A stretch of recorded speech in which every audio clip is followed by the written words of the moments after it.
Hello everyone and welcome back to the Horror Hut.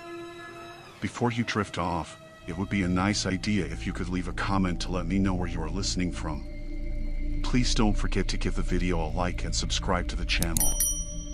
Right, let's get comfy and relaxed, and let's begin.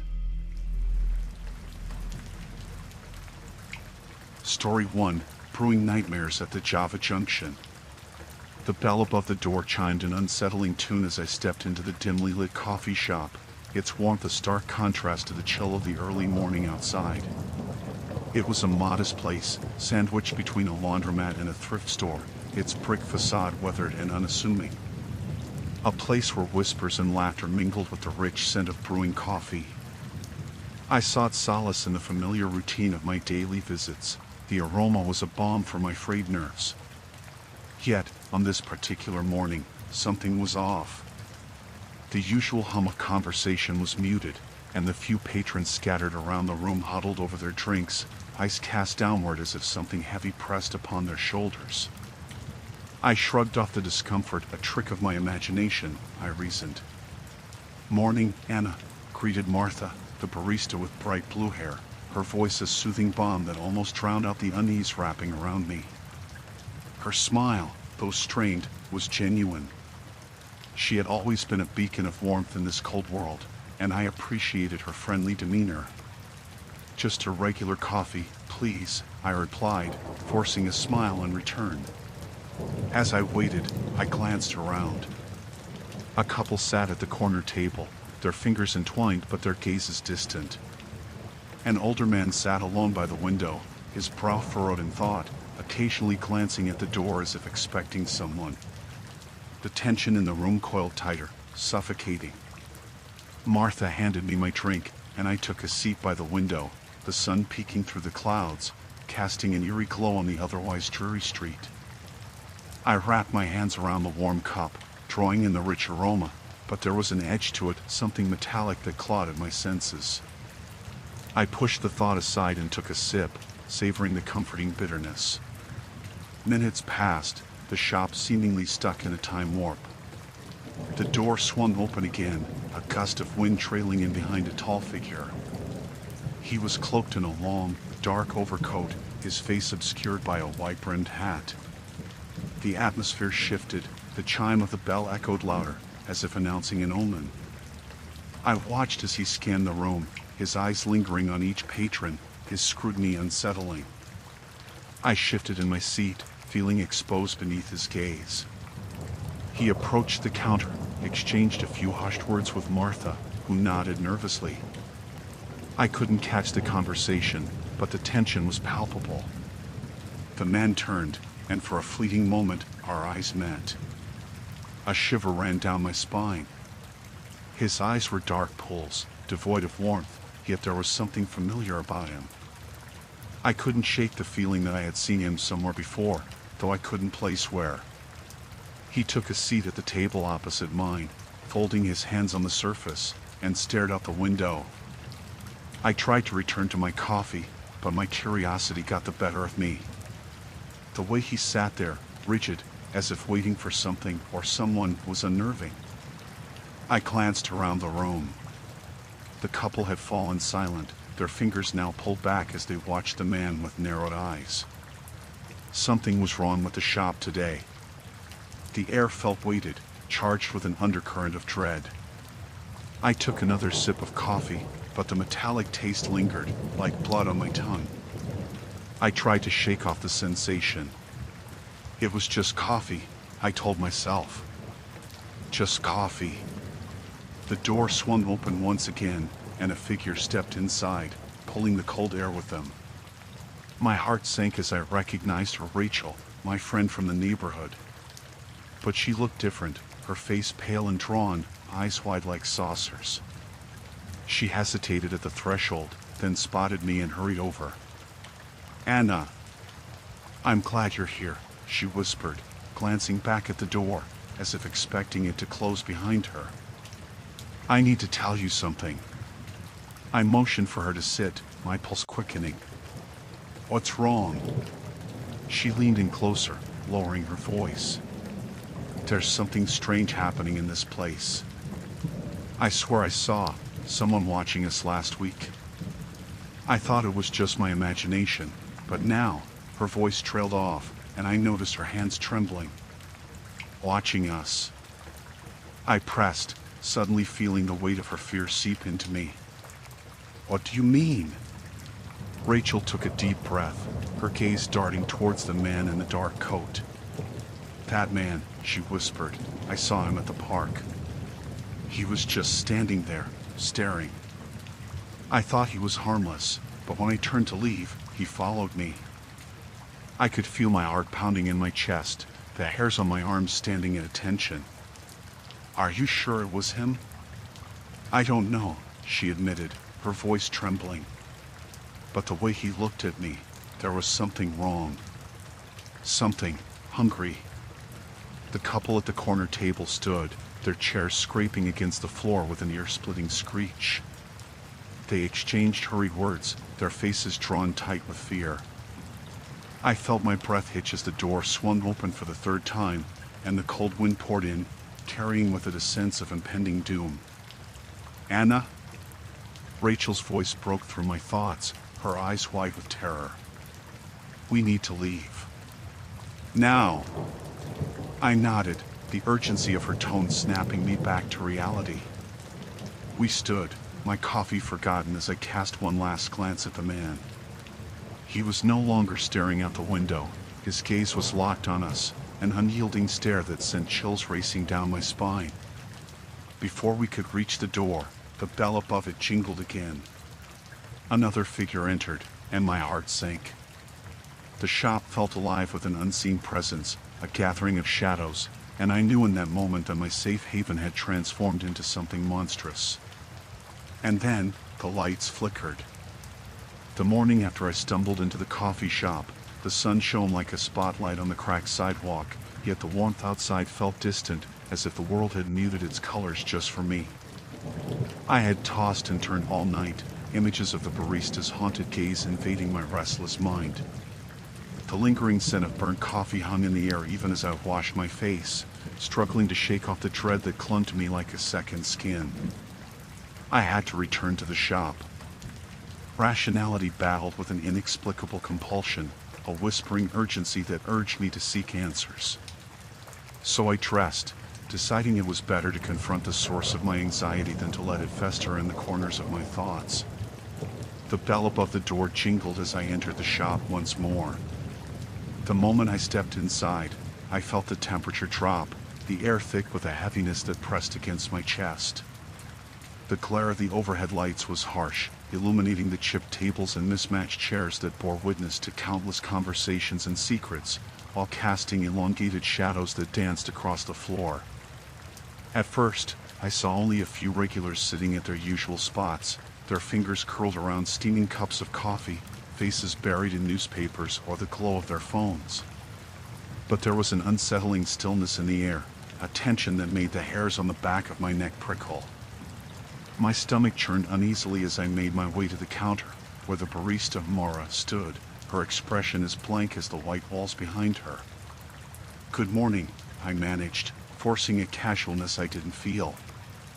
She looked up, eyes shadowed and sunken. "What can I get for you?"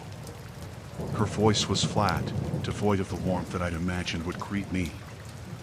"I'll take a black coffee, please." I fidgeted under her stare, noting how her hands trembled ever so slightly as she reached for the coffee pot. As the dark liquid filled my cup, I glanced around the shop, catching fleeting glimpses of the other patrons. They were all watching, not openly, but their eyes flickered towards me as though I were an intruder, an interloper in their mundane rituals. I felt exposed, momentarily questioning the very reality of the place. Mara slid the cup toward me, her gaze unyielding. There was something wrong, something deeper than just the atmosphere. My thoughts flickered to the odd sound I had heard the previous day, the muffled whispers that had slithered through the walls. "Is everything all right?" I asked, trying to mask my concern with a casual tone. Her response was a mere nod, but a flicker of fear danced behind her eyes. I knew that look. I had seen it too many times before. It was the kind of fear that gnawed at a person's sanity, a silent scream echoing in the depths of their heart. As I took a seat by the window, I couldn't shake the feeling that I was being watched.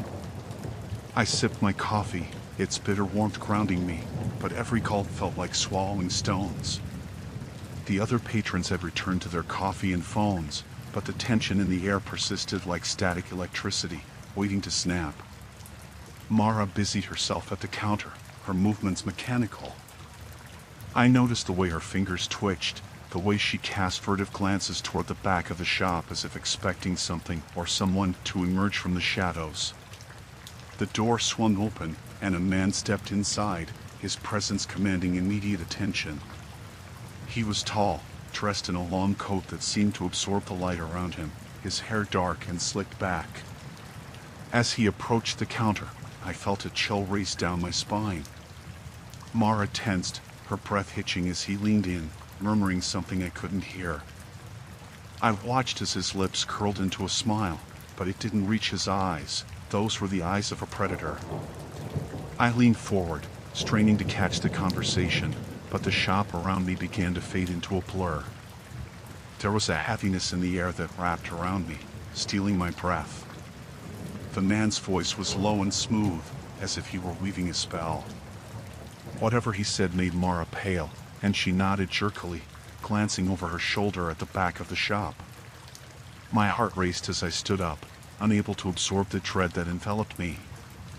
I needed to leave, but my feet felt glued to the floor, a voyeur trapped in a moment I couldn't comprehend. The man turned, his gaze locking onto mine. A wave of unease washed over me, and I felt exposed under the weight of his scrutiny.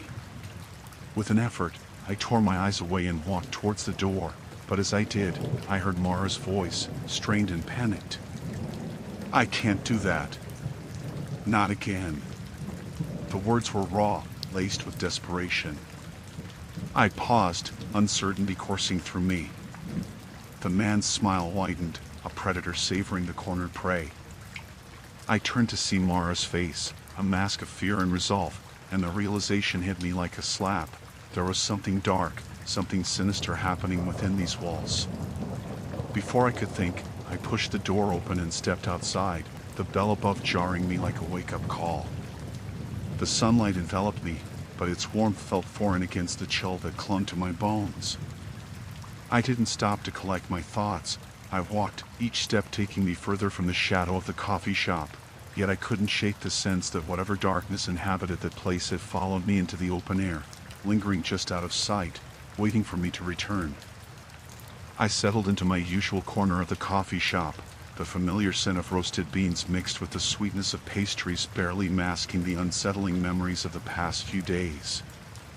The shop had seemed like a refuge, a place where the mundane rituals of life could dull the edges of my anxiety. But after the events of the previous week, I was beginning to see the place through a different lens, one marred by shadows and unsettling whispers. As I wrapped my fingers around the warm cup, I couldn't shake the feeling that something was off. The usual chatter of my fellow patrons felt muffled, drowned by the steady drip of the coffee machine. It was a Wednesday, typically the slowest day, yet the shop was packed with faces I didn't recognize. They huddled in corners, their conversations hushed, as if sharing secrets too precious for the air. I tried to focus on my work, but the buzz of their murmurs wormed its way into my thoughts, stirring unease in my stomach. I glanced up occasionally, stealing glances at the strangers. It felt as if they were watching me, their eyes flickering away whenever mine met theirs. I knew it was irrational. They were just people, lost in their own worlds. But the sense of being scrutinized gnawed at me. I shook my head, trying to dispel the apprehension, refocusing on the screen in front of me. Words danced across the page, but they offered no comfort. The story I was crafting felt thin, just like the barrier between my sanity and the unsettling reality around me. It was during a particularly tense moment, while I waited for my next cup, that I first noticed her. She sat alone at a table near the back, her fingers wrapped tightly around a cup of coffee, her gaze fixed on the window. Her long, dark hair obscured her face, but I sensed something unsettling in her posture, an unnerving stillness that seemed to permeate the air around her. I tried to look away, but an invisible thread pulled my attention back. Minutes rolled on, and as I waited for my cup, I became increasingly aware of the growing silence enveloping the shop. The chatter had died, replaced by a heavy, suffocating quiet that clung to the walls like forgotten shadows. I glanced around, puzzled. The barista, usually cheery, moved with an unsettling efficiency behind the counter, her eyes darting toward the back of the shop as if aware of something I couldn't perceive. That's when the woman turned her head, just enough for me to catch a glimpse of her face. The moment our eyes met, a chill rippled down my spine. Her eyes were hollow, devoid of warmth or life. They seemed to bore into me, and for a moment, I felt a magnetic pull toward her, as if she were beckoning me closer. I blinked, and the moment slipped away. She turned back to the window, but I couldn't shake the feeling that she had seen something in me, something dark. I picked up my coffee, the warmth of the cup grounding me. I took a sip, but the taste was bitter, not what I expected. The barista had made a mistake, I told myself, but the anxiety bubbled back up. I glanced around once more, and to my horror, I realized that everyone in the shop had turned to look at me. Their expressions were blank, faces frozen in time.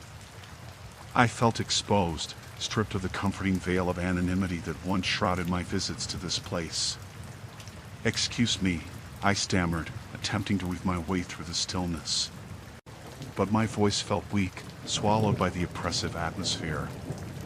As I made my way toward the exit, I felt a hand on my shoulder, cold and clammy. I whipped around to see the woman standing behind me, her face now mere inches from mine. I could smell the stale coffee on her breath, and it made my stomach churn. "You shouldn't leave," she said, her voice low and conspiratorial. "Not yet. You're part of this." Part of what? The thought raced through my mind as I took a step back, trying to pry her fingers from my shoulder. I felt trapped, as if the walls were closing in around us. Panic surged within me, but something in her gaze held me captive, a mix of despair and desperation that made my heart race.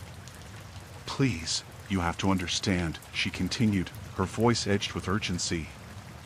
"They're watching." "Who?" I managed, my throat dry. "Who's watching?" She opened her mouth to respond, but before the words could escape, the power flickered, plunging the shop into darkness. The hum of the coffee machine ceased, and the murmur of voices fell silent. In the pitch blackness, the air thickened, and I could hear the woman's breaths, quick and shallow. "Stay here," she whispered, and I felt her grip tighten on my arm. Suddenly, a series of muted thumps reverberated through the shop, as if something heavy had fallen. My pulse quickened. I wanted to scream, to break free from her grasp, but fear paralyzed me. Then, like a cruel taunt, the lights flickered back on, illuminating the room once more. The other patrons were gone, leaving only the two of us in the eerie glow. The woman's face was twisted in fear, and for the first time, I noticed the faint stains of what looked like dried blood on her shirt. My heart raced. I didn't want to be a part of whatever nightmare this was, but as I stood frozen in place, I realized that leaving now would mean crossing an unseen boundary, one that might lead me deeper into darkness.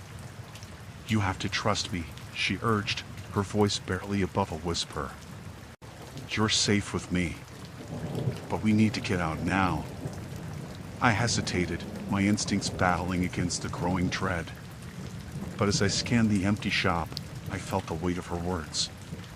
Whatever was happening here, I was already entangled in it. As much as I wanted to flee, I found myself nodding, an unconscious decision to follow her deeper into the unknown. The path ahead had blurred into shadows, and I had no choice but to tread forward, hand in hand with the darkness. The bell above the door chimed a familiar tune as I stepped into the roasted bean, the smell of freshly ground coffee enveloping me like an old friend.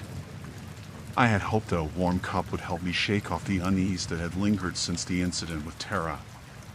The shop was usually a refuge, filled with the comforting sounds of clinking mugs and soft chatter, but something felt different today.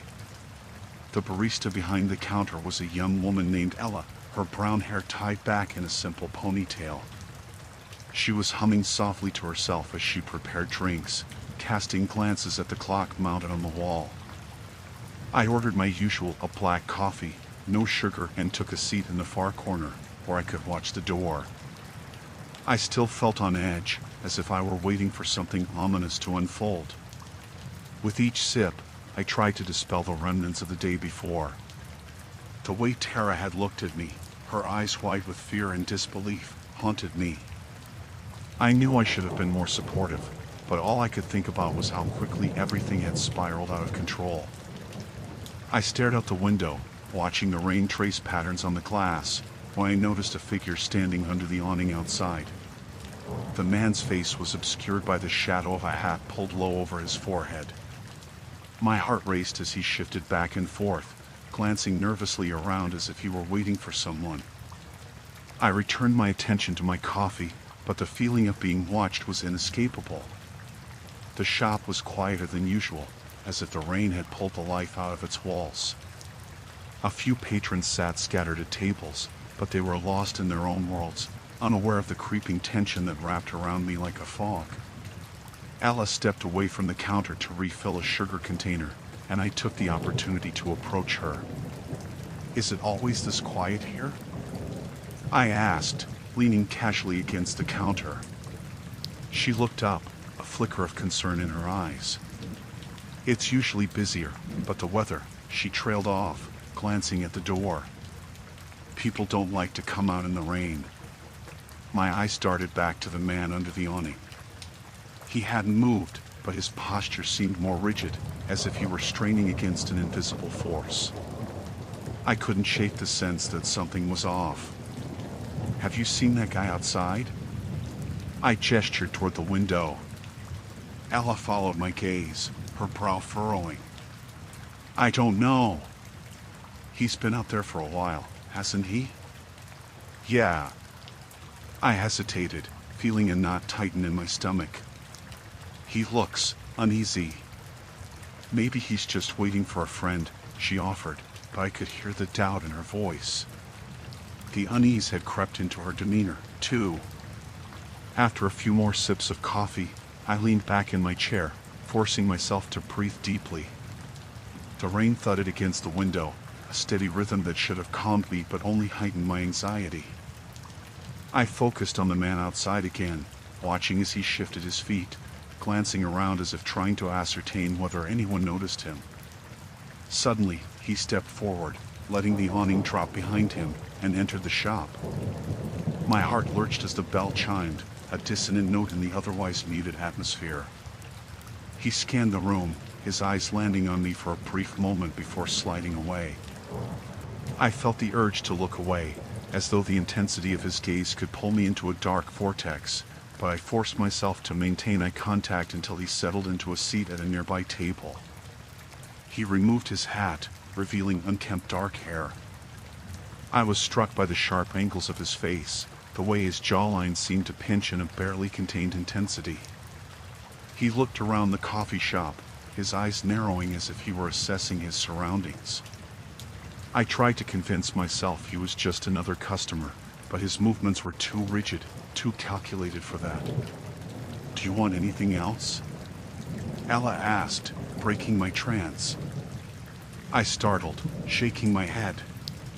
"No, I'm good." I returned my attention to the man. He was now rummaging through a backpack he had slung over his shoulder, pulling out a notebook and a handful of pens. I watched him write with fervor, his brow furrowed, as if documenting some crucial discovery. A shiver ran down my spine.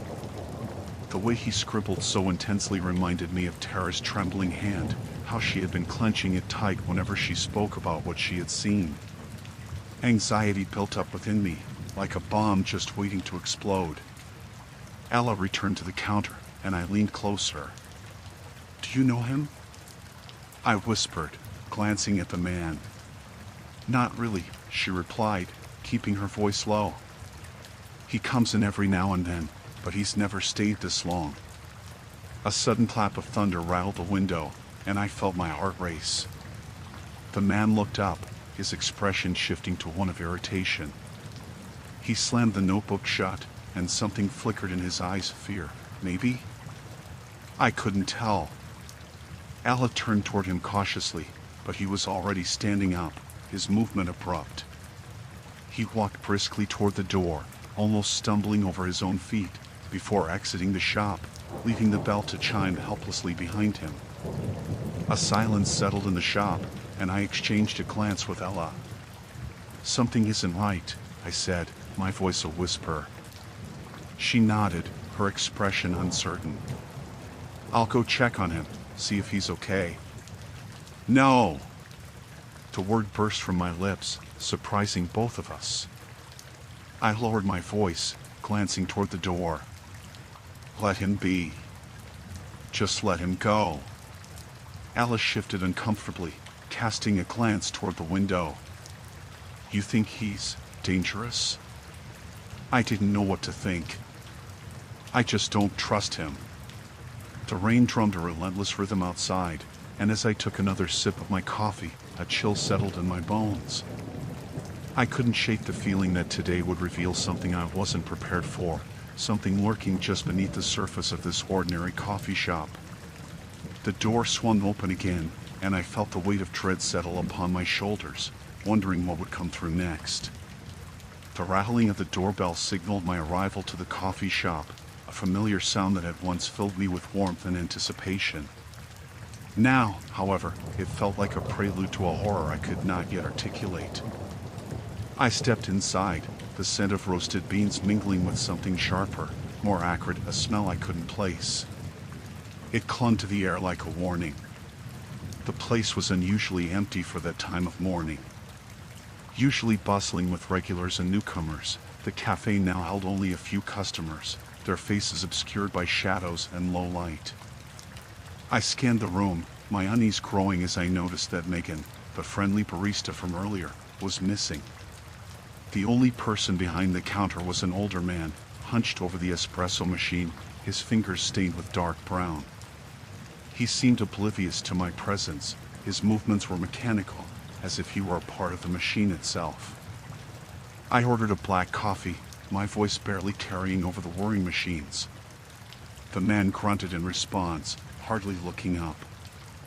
I took a seat near the window, hoping to shake off the odd feeling that had settled in my stomach. Outside, the world bustled on, people hurried past, unaware of the growing dread that seeped into my bones. As I waited, I couldn't shake the memory of last night, of the young woman who had sat at the table beside me. Her eyes had glinted with something I couldn't quite identify, something that lingered in my mind and morphed into a creeping shadow. I didn't want to think about how her face had twisted into that grimace, but it replayed relentlessly. I had thought it was just a trick of the light or perhaps exhaustion. Now, it felt like a premonition. My coffee arrived, steaming, yet I hesitated to take a sip. I eyed the man behind the counter. He didn't meet my gaze, instead focusing on the machine, his hand shaking ever so slightly. It struck me as odd. The man was too old to be jittery from caffeine. What had he consumed? My imagination spiraled for a moment, pairing that thought with a darker narrative. I took a sip of the coffee, trying to settle my nerves. The flavor was bitter, more so than usual, a harshness that clawed at the back of my throat. I glanced around, noticing the few patrons had grown silent, their conversations turning to whispers that seemed to hang in the air like thick fog. I focused on a couple seated in the corner, their heads bowed together. Their eyes darted toward me before quickly returning to their hushed tones. A chill swept through the cafe, and the temperature seemed to drop. I shivered involuntarily and leaned closer to my cup, seeking warmth. The coffee shop had always been a haven, a cozy escape, but today it felt hostile, almost suffocating. I sensed a shift in the atmosphere, a palpable tension that weighed heavily on my chest. Then, the door swung open with a creak, and a familiar figure stepped inside. It was Megan, her face pale and streaked with something dark, something I feared to identify. Her eyes darted around the room as if she were searching for a place to hide. As soon as she spotted me, she hesitated, her gaze flickering with recognition, but there was something else, fear. "Megan," I called, my voice trembling. I needed to know what was happening, why she looked like she had just escaped some unspeakable horror. She approached slowly, her feet dragging as if a weight clung to her ankles. "You shouldn't be here," she said, her voice barely above a whisper. It was laced with urgency and something deeper, something that echoed my own panic. "What do you mean? What's going on?" She glanced at the door, then back at me, her eyes wide. "There's something wrong with the coffee," she said, her voice trembling. "People are feeling it, but they don't know why. I didn't think it could happen here." "What are you talking about?" I felt anger rising, frustration bubbling under the surface. "You're not making sense." Megan took a step closer, her hand shaking as she gripped the edge of the counter. Just trust me. You need to leave. Now." The urgency in her voice sent a jolt through me. I cast a final glance around the cafe. The couple in the corner had ceased their whispers, and now their gaze was fixed on us, their eyes glinting with an unnatural hunger. My heart raced as I realized how their lips curled into sinister smiles. A sound erupted from behind the counter. The old man had dropped a cup, shattering it on the floor. The noise echoed like a gunshot, and suddenly, the atmosphere shifted again. The customers' whispers grew louder, their murmurs turning into laughter, high-pitched and disjointed. It clawed at my sanity, the sound wrapping around me like vines. With adrenaline surging, I turned back to Megan. "We have to get out of here," I insisted. But instead of responding, her eyes widened in horror as she turned to face the door, which had begun to close on its own, as if something unseen had latched onto it. The laughter escalated into a cacophony, and the patrons who had once seemed so ordinary now looked twisted, their features warped, their smiles too wide, too predatory. Then the lights flickered, plunging the cafe into darkness. The laughter ceased, replaced by a heavy silence. A silence that screamed. I reached for Megan, my instinct to flee overpowering my rational mind. But before I could grasp her hand, the darkness surged, spilling into every corner of the shop, swallowing everything in its path. I felt my feet move, driven by fear, but the shadows coiled around my legs, pulling me back into a suffocating embrace. "Megan!" I shouted, but my voice echoed back hollow and weak, lost in the darkness. I strained to see, to find her, but the void enveloped everything, and I was left alone, surrounded by the echoes of laughter and the promise of something terrible lurking just out of reach. Story 2, Echoes of the Unseen. The first time I noticed something was wrong with Emma, it was a Tuesday. The kind of Tuesday that clung to you like heavy fog, dulling the edges of the world outside. I was sprawled on the living room couch, half engulfed by a pile of neglected textbooks, when I heard her voice drift down the hall. It had a strange quality, an echo, a whisper that seemed to come from somewhere deep and dark. "Come play with me." It was a phrase I had heard countless times before. Emma had always been the imaginative one, her games spiraling into elaborate narratives that could pull anyone in. But this time, there was no joy, no lightness. It sent a shiver through me. I pushed myself up, brushing the tangles from my hair, and made my way toward her room. Her door was ajar, and a sliver of dim light spilled into the hallway. I stepped inside, feeling an unshakable sense of dread settle in my stomach. Emma sat on the edge of her bed, her small frame hunched over as if she were hiding something. The toy she clutched in her hands was a ragged thing, a stuffed bear that had seen better days. But it was the look on her face that made my heart race. Her eyes, usually bright and curious, were dark and unfocused. I called her name, but it came out like a whisper tangled in uncertainty. Emma? She turned to me slowly, almost mechanically, her smile warped into something that felt more like a grimace. Can't you hear them? That was when I felt it, an unsettling chill, a ripple in the air that hinted at something otherworldly. The hairs on the back of my neck stood on end. Hear what, honey? I asked, trying to keep my voice steady, even as my pulse quickened. The voices, she replied, her tone flat, devoid of the childlike wonder that filled it just days before. They want to play. My stomach knotted as panic crept in. What do you mean, Emma? I stepped closer, my heart pounding in my chest. What voices? She tilted her head, and for a brief moment, I caught a glimpse of her, the girl who loved to chase fireflies at dusk and tell stories about the creatures hiding in her closet. But then the shadow flickered back, clouding her features. They're my friends now, she said, and the words fell from her lips like stones. That night, I sat awake, listening for the whispers. I tried to convince myself it was a figment of my imagination, the result of too many late nights and too little sleep. I reminded myself that Emma had always had an active imagination, that this was just another phase. But then I heard her again, the soft rhythm of her voice rising and falling like a lullaby. Come play with me, she sang softly, but there was a chilling edge to it that sent ice through my veins. I crawled out of bed and crept down the hall, peering into her dimly lit room. She was standing by the window, gazing out into the darkness. Cold moonlight illuminated her face, but it was not the same face I recognized. It looked strained and hollow. Emma, I called, my voice a whisper now, filled with trepidation. She turned to me, no smile, no recognition. Just that same vacant expression. What are you doing? I'm waiting, she said, her voice barely above a whisper. They're coming to play. I felt a growing sense of despair as I approached her. Who's coming? The ones who want me, she replied. Her eyes flickered, and for an instant, I thought I saw a glimmer of fear in her gaze before it was swallowed by the darkness that had taken hold. I took her hand, squeezing it lightly as I led her back to bed.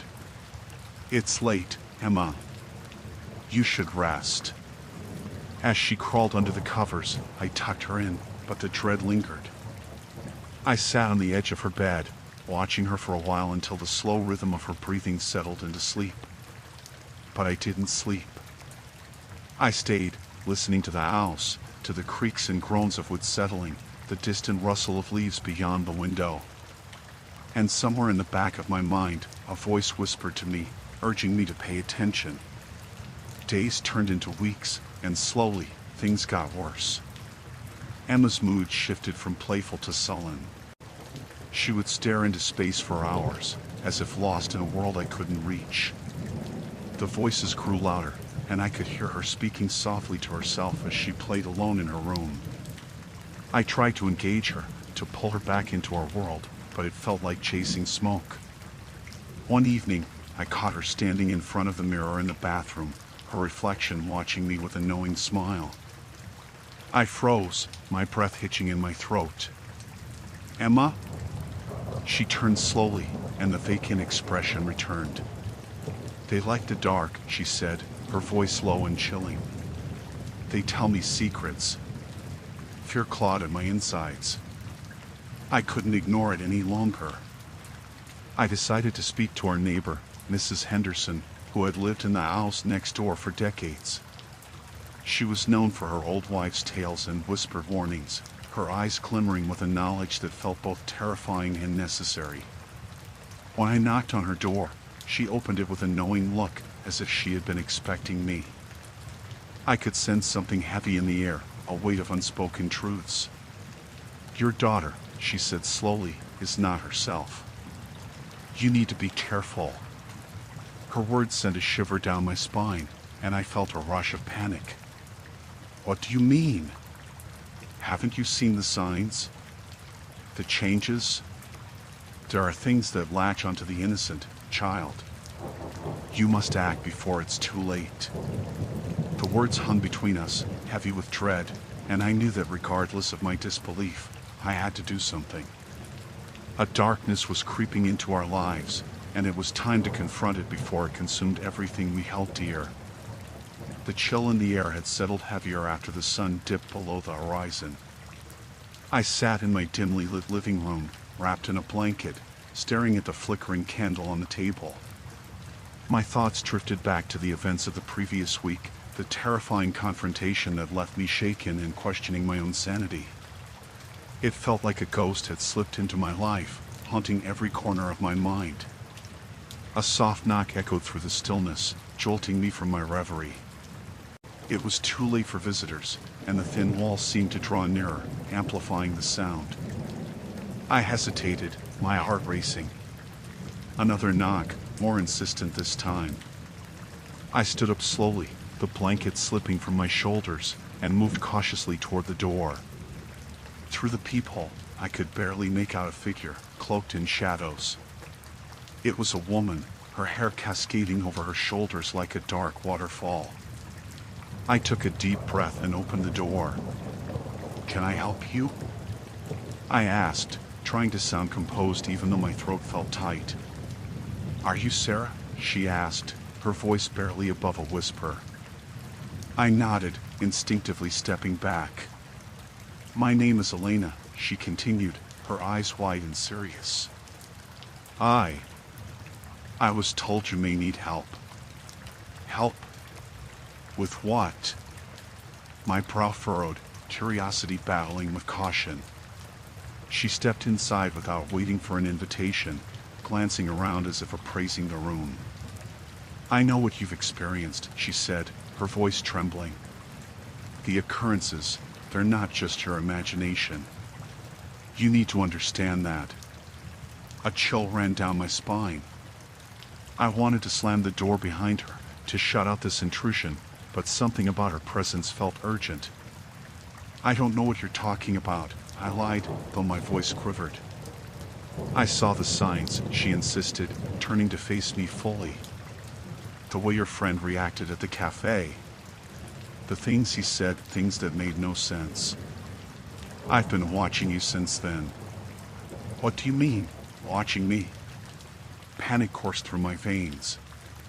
"How do you know about that?" "I've gone through something similar," she confessed. "I thought I could handle it alone, but I was wrong. I lost everything." Her eyes glistened with unshed tears. "It took me years to find peace again. I just want to help you." I didn't want to believe her, but the fragments of my recent experiences whispered truths I couldn't ignore. The way Mark's voice changed, how it echoed with something dark and foreign during our last conversation. The cold sweats and sleepless nights that followed. "What do you know?" I asked, my voice tight as I searched her eyes for sincerity. "It's called possession," Elena stated, her expression grave. "Something or someone is trying to take over. The signs are subtle at first, shadows flickering, whispers in the dark, but they grow stronger. It wants to consume you, and it might already be working its way in." I felt the blood drain from my face as I thought of the nights I woke up, heart pounding, feeling a presence looming over me. "What do I do?" "I can help you," she urged, moving closer. "But you have to trust me. We'll need to perform an exorcism." The word hung between us, thick and terrifying. "An exorcism?" I repeated, disbelief mingling with desperation. "Yes. It's not just a religious ritual, it's a confrontation with the dark energy that has latched onto you. It's not easy, and it can be dangerous. But if we don't act soon," she let the sentence trail off, and my heart raced with the implication. "Why me?" I whispered, the shadows of doubt creeping into my mind. "Why now?" "Because you're vulnerable," she said, her eyes locking onto mine. "You've been affected by something very powerful. It senses your fear, your doubts. That's why it's drawn to you. In that moment of shared silence, I felt an overwhelming sense of urgency. It wasn't just fear I felt, there was a flicker of hope in the darkness. "What do we need to do?" I asked, my resolve hardening. Elena pulled a small, tattered book from her bag, its cover adorned with strange symbols that sent a shiver down my spine. "We need to gather some items," she said, flipping through the pages. "Salt, holy water, some herbs, things that can protect us. The most important thing, though, is your willingness to fight back." Her words ignited a flame within me. I had spent too long paralyzed by fear, trying to convince myself that the shadows were mere figments of my imagination. But now, I was faced with the undeniable truth of my situation. I had to fight. Elena glanced around the room, her expression suddenly grave. "We should begin tonight. Time is not on our side." I nodded, feeling a swell of determination. As we gathered the items, a heavy tension filled the air. With each clink of the salt container, each splash of holy water, I felt the atmosphere shifting, as if something sinister was aware of our intentions. "Are you ready?" Elena asked, her voice steady, though the tremor of fear lingered just beneath the surface. I took a deep breath, steeling myself. "I am." As we prepared for the confrontation, I couldn't shake the feeling that we were not alone. Shadows danced along the walls, twisting and contorting as if anticipating the battle ahead. The darkness felt alive, and deep down, I knew that whatever was haunting me would not let go easily. Then, without warning, the candle flickered violently, casting erratic shadows that seemed to reach out, grasping at the edges of my sanity. I clutched the table, my heart racing. "Stay focused," Elena urged, her eyes narrowed, determination radiating from her. "Whatever happens, do not give in to fear." I nodded, but a chill settled in my bones. I could feel it, the presence lurking just beyond the veil, waiting for the moment to strike. As I looked into Elena's eyes, I knew that I was about to enter a nightmare from which there might be no escape.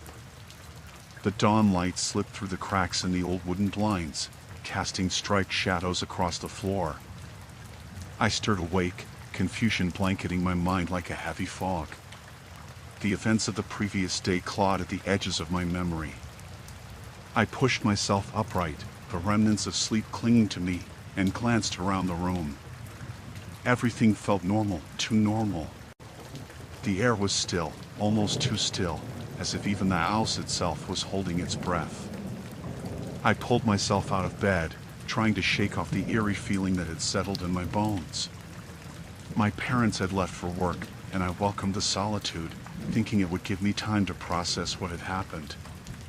The whispers from the night before echoed in my mind, a soft chant that resonated in my ears as though it were still happening.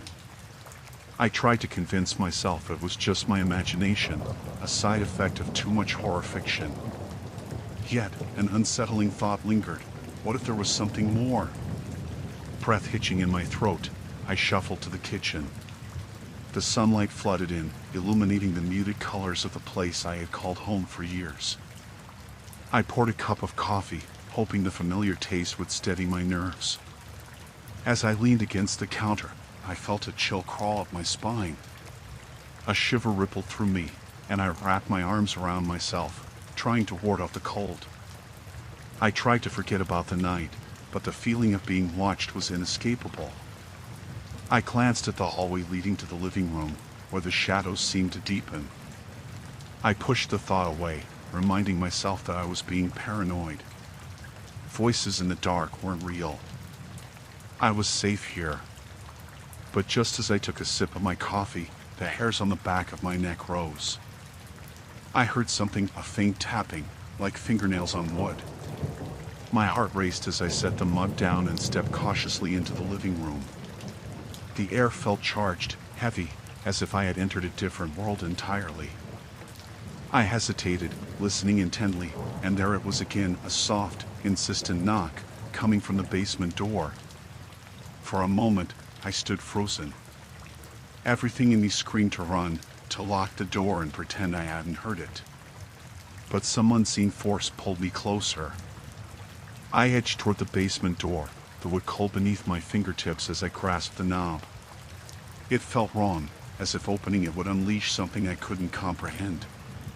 Just as I prepared to turn the knob, the knocking stopped, replaced by a low, guttural sound that made my stomach churn.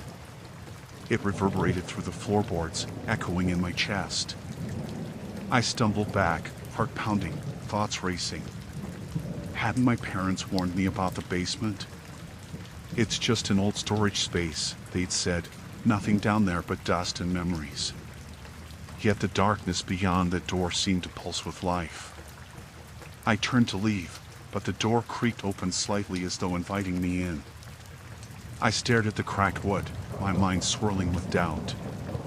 Was this the source of the whispers? My curiosity clawed at me, drawing me back. I took a deep, trembling breath and stepped forward. As I descended the rickety stairs, the darkness enveloped me like a suffocating blanket. The air was thick with the scent of mildew, and the ground felt uneven beneath my feet. I reached for the light switch, but it flickered like some cruel jest before plunging me into complete darkness. Panic gripped me, and I fumbled along the wall until I found a flashlight. The beam pierced the blackness, illuminating the cluttered space before me. Old boxes, dusty furniture, and a broken mirror leaning precariously against the wall. And there, in the corner, I saw it, a small, child-sized chair. It was out of place, untouched by dust like it had been recently used. My heart pounded as I approached. Something about that chair felt wrong. It was as if it held a memory that wasn't mine.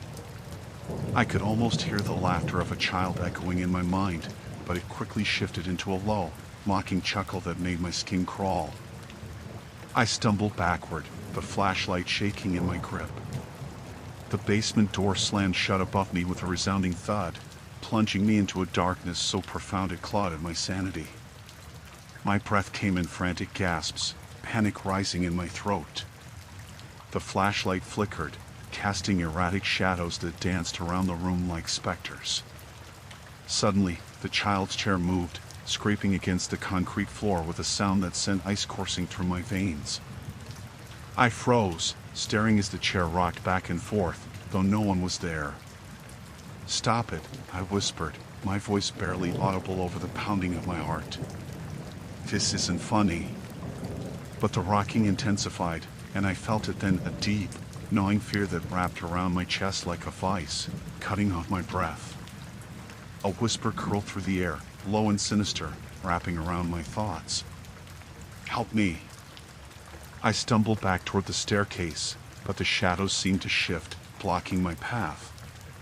The air grew thick, almost suffocating. My mind raced as I fought against the panic rising within me. I couldn't stay here. I had to get out.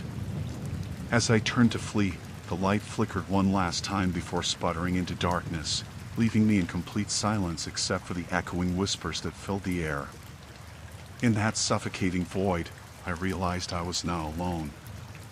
Something had awakened in the shadows, and it was hungry.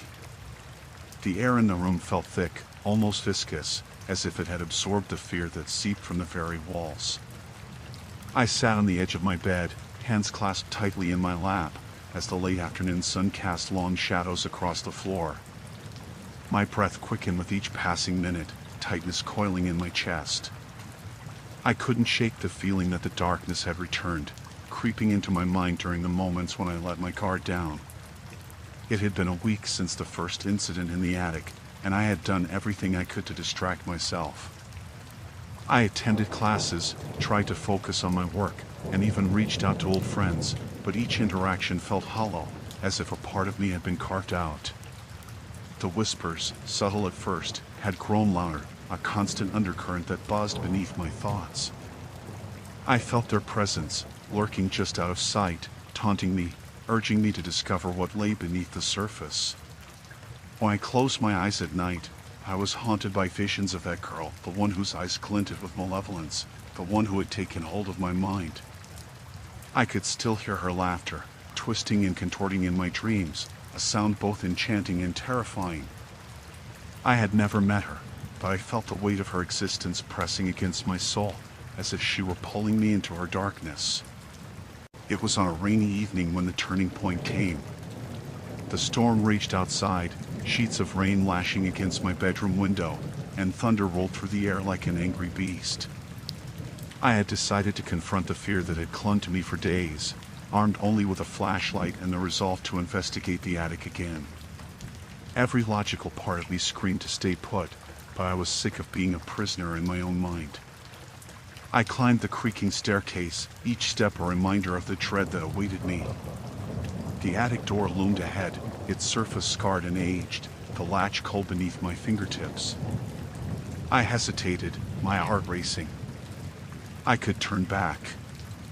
I could convince myself that I was being foolish. But something inside me had shifted, a stubborn determination that urged me to push through the fear. With a resolute breath, I opened the door and stepped into the attic. The air was colder here, a stark contrast to the warmth of the rest of the house. Shadows danced in the corners, and the faint smell of damp wood and dust hit me like a wall. The beam of my flashlight cut through the darkness, illuminating flickering motes of dust that hung suspended in the air. They seemed to swirl, almost as if they were alive, wrapping around me like a shroud. I moved deeper into the attic, scanning for anything out of the ordinary.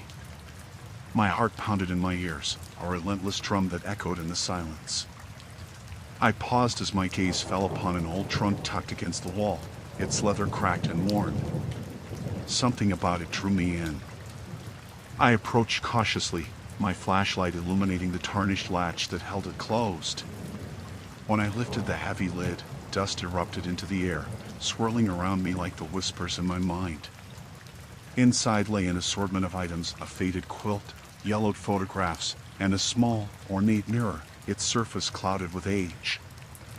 I reached for the mirror, feeling an inexplicable pull toward it. As my fingers brushed the cool glass, a chill raced down my spine. Suddenly, the attic door slammed shut with a deafening thud, and I turned, my heart racing. The air thickened, a palpable force pressing down on me, suffocating. Darkness seeped from the corners, tendrils curling around my legs, wrapping tighter with each panicked breath. I stumbled back, my hand still gripping the mirror, holding it like a lifeline. The whispering grew louder, a cacophony of voices melding into a singular chorus, each one vying for attention. I could feel them pushing against my thoughts, clawing at my sanity. My heart hammered in my chest as I struggled to make sense of what was happening. I was trapped, ensnared in a web of torment, a prisoner of my own mind. "Help me," I gasped, but the words fell flat in the oppressive atmosphere. Suddenly, the reflection in the mirror shifted. I caught a glimpse of a figure behind me, an indistinct silhouette at first, but slowly morphing into a clearer image. I froze, my breath hitching in my throat. It was her, the girl with the haunting eyes, her expression twisted into a smile that sent shivers racing down my spine. "Join me," she whispered, her voice echoing in my mind, a siren call that promised both fear and fascination. I felt the ground beneath me tremble, the world shifting as her laughter rang in my ears. In that moment, I understood. This was the reckoning I had feared. The girl wanted to take me places I dared not follow. I felt my will begin to crumble, her influence seeping into my thoughts, blurring the line between reality and nightmare. I fought against it, struggling to maintain my grasp on sanity. With every ounce of strength I had left, I thrust the mirror away from me, watching as it clattered to the floor, shattering into 1,000 fragments. The voices erupted into chaos, a storm of sound that rattled the very foundations of my being. I screamed against the onslaught, a raw, primal cry that echoed through the attic. And then, silence. The air cleared, the weight lifting as if a great pressure had been released. I slumped to the floor, breathless, my heart pounding like a war drum in my chest. The attic lay still, the shadows retreating, though a lingering darkness hovered on the edges of my consciousness.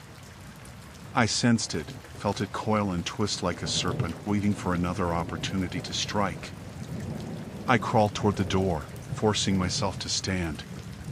The storm outside had passed, leaving a heavy stillness in its wake. I stepped into the hallway, feeling the coolness of the breeze brushing against my skin. Yet, the darkness lingered, haunting me with the knowledge that this was far from over. I had faced the girl, but I had not defeated her. I would need help, someone who could confront the darkness with me.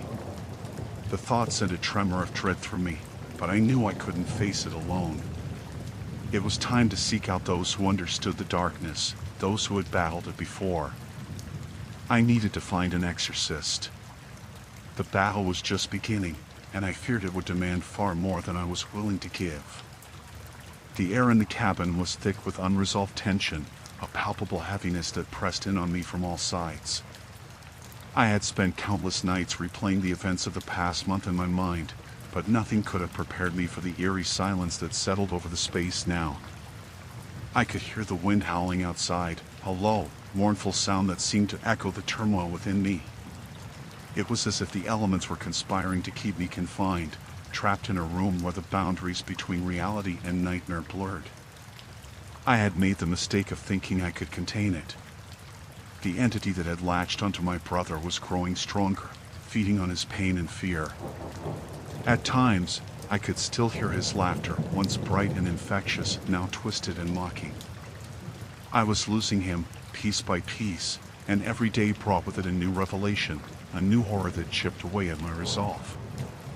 I glanced at the small table in the corner, cluttered with half-burnt candles and the remnants of my feeble attempts at protection. My fingers trembled as I picked up the salt I had scattered in a futile circle around the room.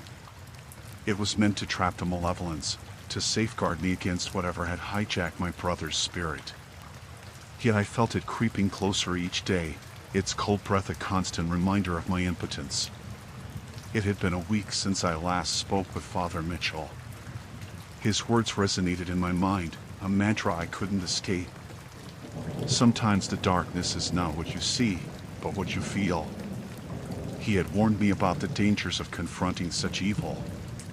Still, the fire within me burned fiercely, demanding that I try to save him, despite the risks. As twilight settled outside, shadows stretched across the cabin floor, twisting and warping in the dim light. I caught myself glancing toward the bedroom door, half expecting him to emerge, wild-eyed and frantic. Instead, there was only silence, thick and suffocating. The shadows seemed to shift, as if alive, and I felt the hairs on the back of my neck stand on end. "I can't do this alone," I whispered into the void, my voice a mere tremor against the walls. The last time I had confronted him, I had barely escaped with my own sanity. I had been naive, believing I could reason with an entity that knew no compassion. Suddenly, an unsettling noise broke through the stillness, a low, guttural growl that seemed to emanate from the very wood of the walls. My heart raced as a chill snaked down my spine. The growl morphed into a cacophony of whispers, the words indistinguishable yet undeniably sinister. I rushed to the bedroom door, my pulse hammering in my ears. It swung open, revealing a darkness so thick it felt like a tangible force. Inside, my brother's figure was barely discernible. He sat on the edge of the bed, his head bowed, shoulders hunched, as if he were trapped beneath an invisible weight. I stepped forward, but something stayed my hand. It was a feeling, a visceral sense of dread that clawed at my insides. The atmosphere shifted, charged with an unnatural energy that made the hairs on my arms stand up. "John," I called softly, my voice tinged with desperation. He looked up slowly, his once familiar gaze now replaced by a cold, hollow stare that sent waves of revulsion coursing through me. "Help me," he rasped, the words barely escaping his lips. But it was not his voice I heard. It was deeper, malicious, as if 1,000 tormented souls were vying for release. The room vibrated with dark laughter, echoing from the very walls as shadows danced in the corners. I stumbled back, heart pounding, the raw fear threatening to engulf me. "John, fight it." You can't let it win. I pleaded, but the shadows twisted and lapped around him, whispering secrets I could not comprehend. Suddenly, he lunged toward me, and for a moment, I saw a flicker of the brother I had known. "It's in me," he screamed, the sound reverberating through the cabin. "It won't let me go." I felt my resolve waver, but then I remembered the salt, the prayers, everything Father Mitchell had taught me. I had to stand firm.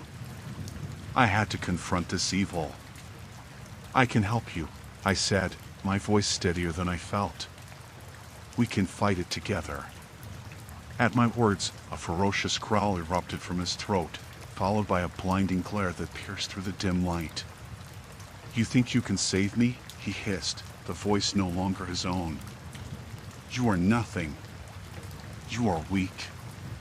With a swift movement, he reached for me, and I stumbled back, narrowly avoiding his grasp.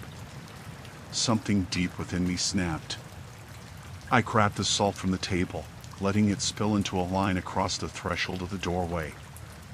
"You will not take him," I shouted, my voice echoing with newfound determination. The shadows recoiled momentarily, and I felt a surge of hope.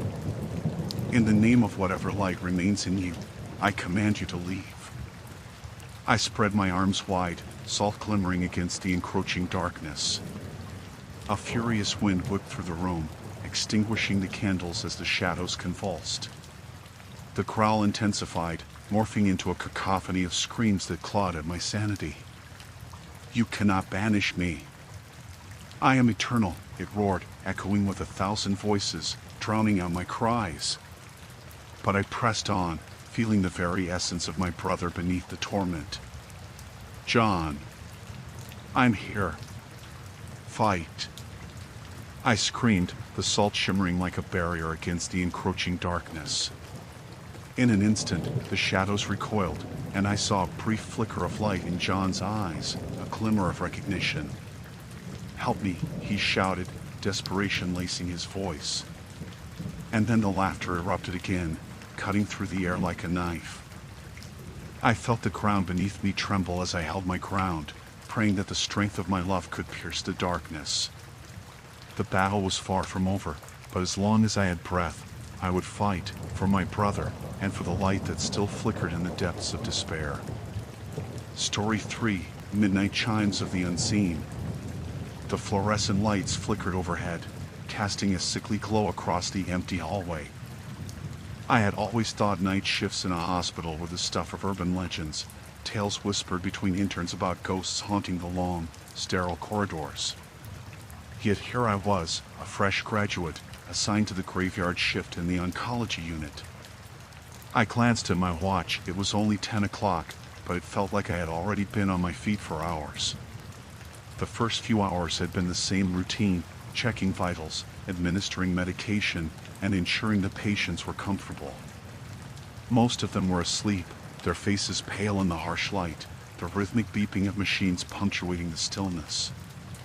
I had learned early on that the night shift was quiet, almost eerily so, like the calm before a storm.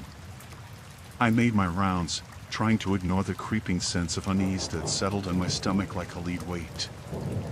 I stopped at room 307, where Mrs. Harper lay, her frail body almost swallowed by the starched white sheets. She had been with us for weeks, battling an aggressive form of cancer that left her little more than a whisper of her former self.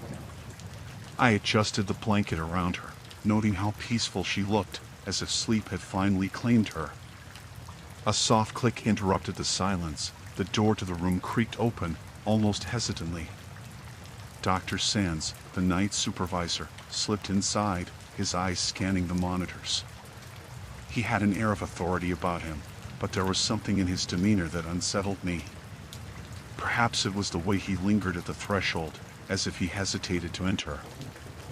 I offered a quick smile, but he barely acknowledged me. "Is everything all right?" I asked. His gaze shifted toward me, and for a moment, I thought I saw a flicker of something in his eyes, fear, perhaps. But he quickly masked it behind a professional facade.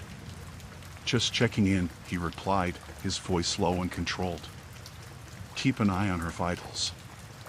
They've been fluctuating. I nodded, but Dr. Sen seemed preoccupied, his attention drifting toward the window that faced the night sky. I followed his gaze. The moon hung high, casting a pale light that barely penetrated the darkness outside. It was an unsettling sight, the way the shadows twisted and danced, making the world outside appear alive, as if something were lurking just beyond the glass. Everything's fine, I reassured him, though my own heart raced. I had heard the stories about late-night disturbances, patients who whispered about shadows lurking just out of sight. I brushed off the chill that crawled up my spine. This was all in my head. As Dr. Sands exited, I returned to my duties, but the unease lingered. My rounds took me to the break room, where I poured myself a cup of coffee, the bitter brew acting as a temporary balm against the fatigue settling in. I sat, trying to focus on the paperwork that needed completing, but my mind wandered. The quiet was oppressive, amplifying every creak of the building, every distant footstep echoing through the halls. A sudden crash jolted me from my thoughts. I dropped the pen, the sound reverberating off the walls. I held my breath, straining to listen. Was someone else on the floor? I grabbed the clipboard and headed toward the source of the noise, my heart pounding. Room 310, I recalled. That's where the crash came from. My footsteps echoed as I approached, each step heavy with dread. I hesitated outside the door, the air thick with tension. The room was dark, save for the faint glow of the monitor beside the bed. I pushed the door open, my pulse racing. The sight before me stole my breath. The patient, Mr. Lawson, a middle-aged man with a wry sense of humor, lay on the floor, tangled in his 4 lines. Panic coursed through me as I knelt beside him, checking for any signs of injury. Mr. Lawson? Are you all right? He groaned, his eyes fluttering open. I just wanted to get up. Needed some air. His voice was weak, the effort to speak nearly draining him further. I helped him back to the bed, my hand shaking as I fumbled with the 4 lines. You can't just get up like that. You have to call for help. His eyes darted to the window, wide with fear. There's something out there, he breathed, his voice barely above a whisper. I saw it. What do you mean? I pressed, my heart racing as I followed his gaze. The darkness outside appeared unnaturally thick, a void that seemed to pulse with malevolence. There's nothing out there. Mr. Lawson shook his head violently, his breath quickening. No, you don't understand. It was watching me. I saw its eyes dark, like the void. It was waiting for me to fall asleep. I backed away, unease turning to ice in my veins. The shadows shifted outside the window, and for a fleeting moment, I thought I saw a figure, indistinct yet palpable, lurking just beyond my line of sight. I turned my attention back to the patient, trying to remain composed. Stay with me, Mr. Lawson. I'll call for help, I said, forcing the words out, trying to convince myself as much as him. I reached for the call button, but before I could push it, the lights flickered again, plunging the room into darkness. My heart thundered in my chest as fear wrapped around me like a shroud. I fumbled for my phone, the cold blue light illuminating Mr. Lawson's terrified face just as the door swung open. I didn't see who stood there. All I felt was a suffocating dread engulfing the room, the shadows deepening.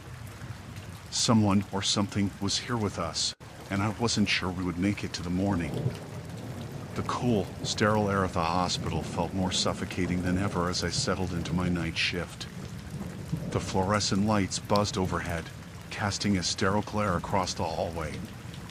Shadows danced on the walls, twisting and curling as if trying to escape the confines of the reality around them.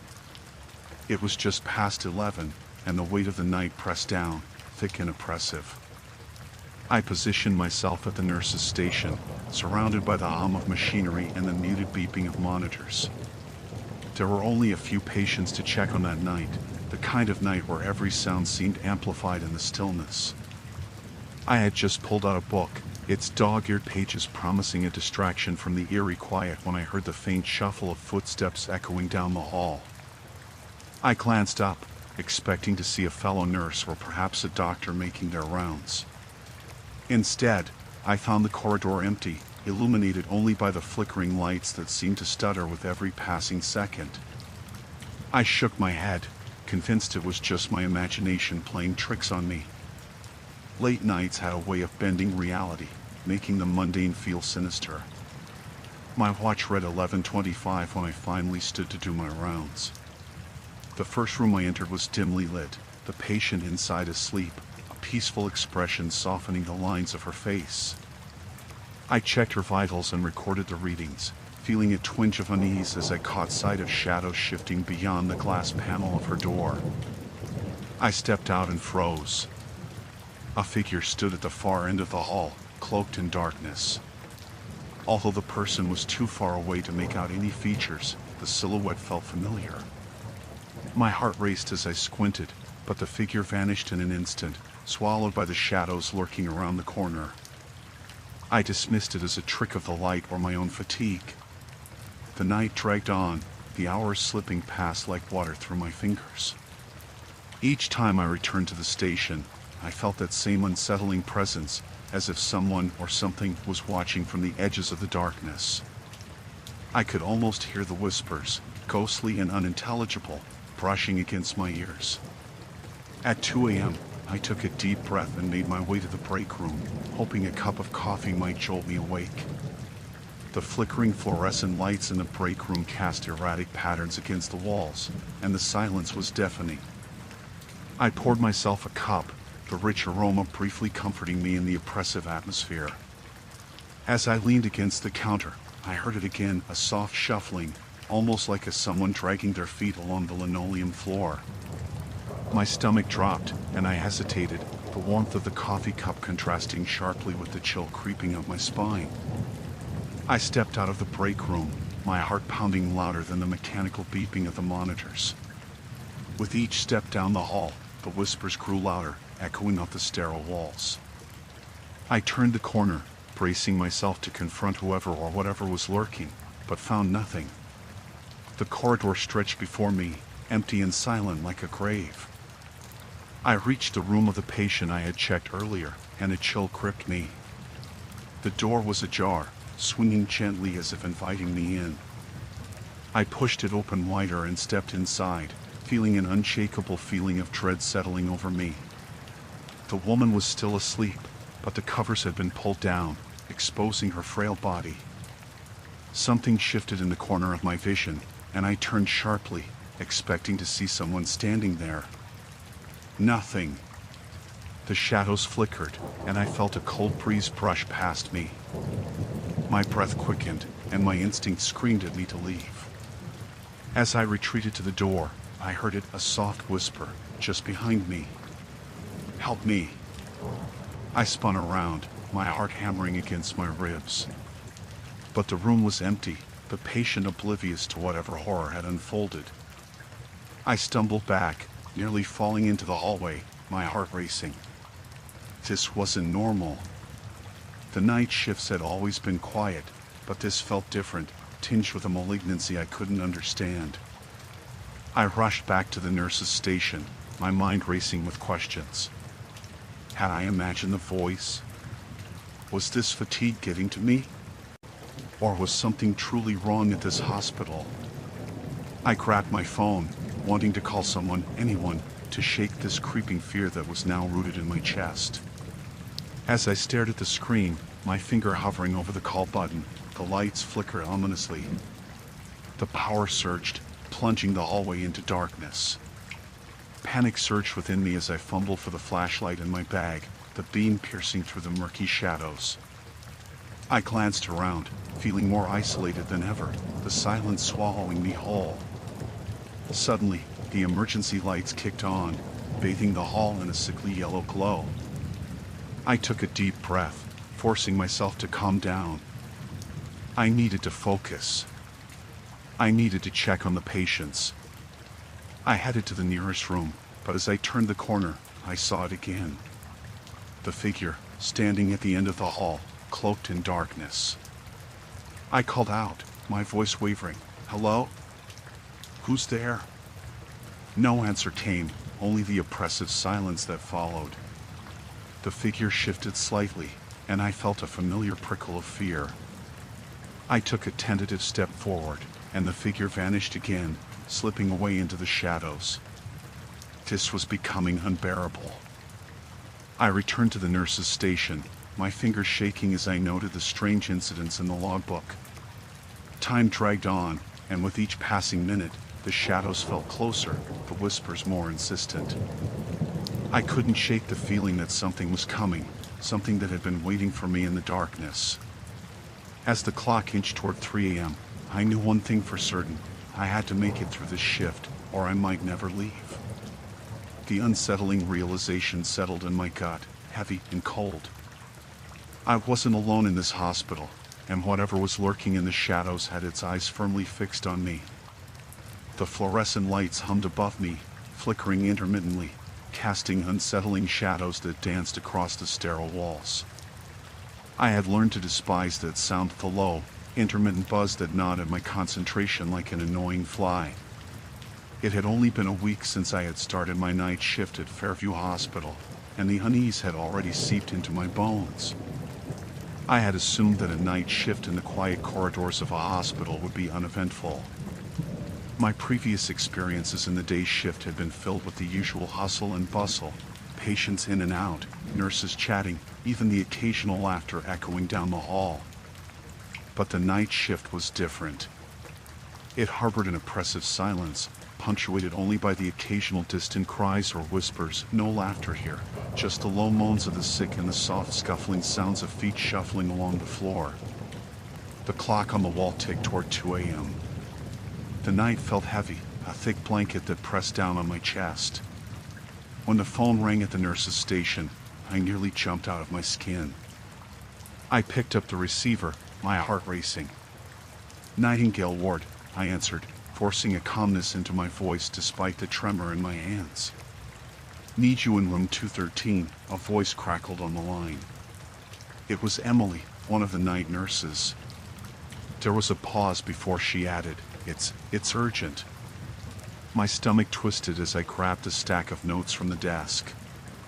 I tried to shake off the growing dread as I made my way down the dimly lit corridor, the sound of my footsteps echoing off the walls. Each step felt heavier than the last, as if the very air was weighted with something unseen. I approached room 213, a door that had always seemed slightly ajar, as if it were beckoning me closer with some sinister intent.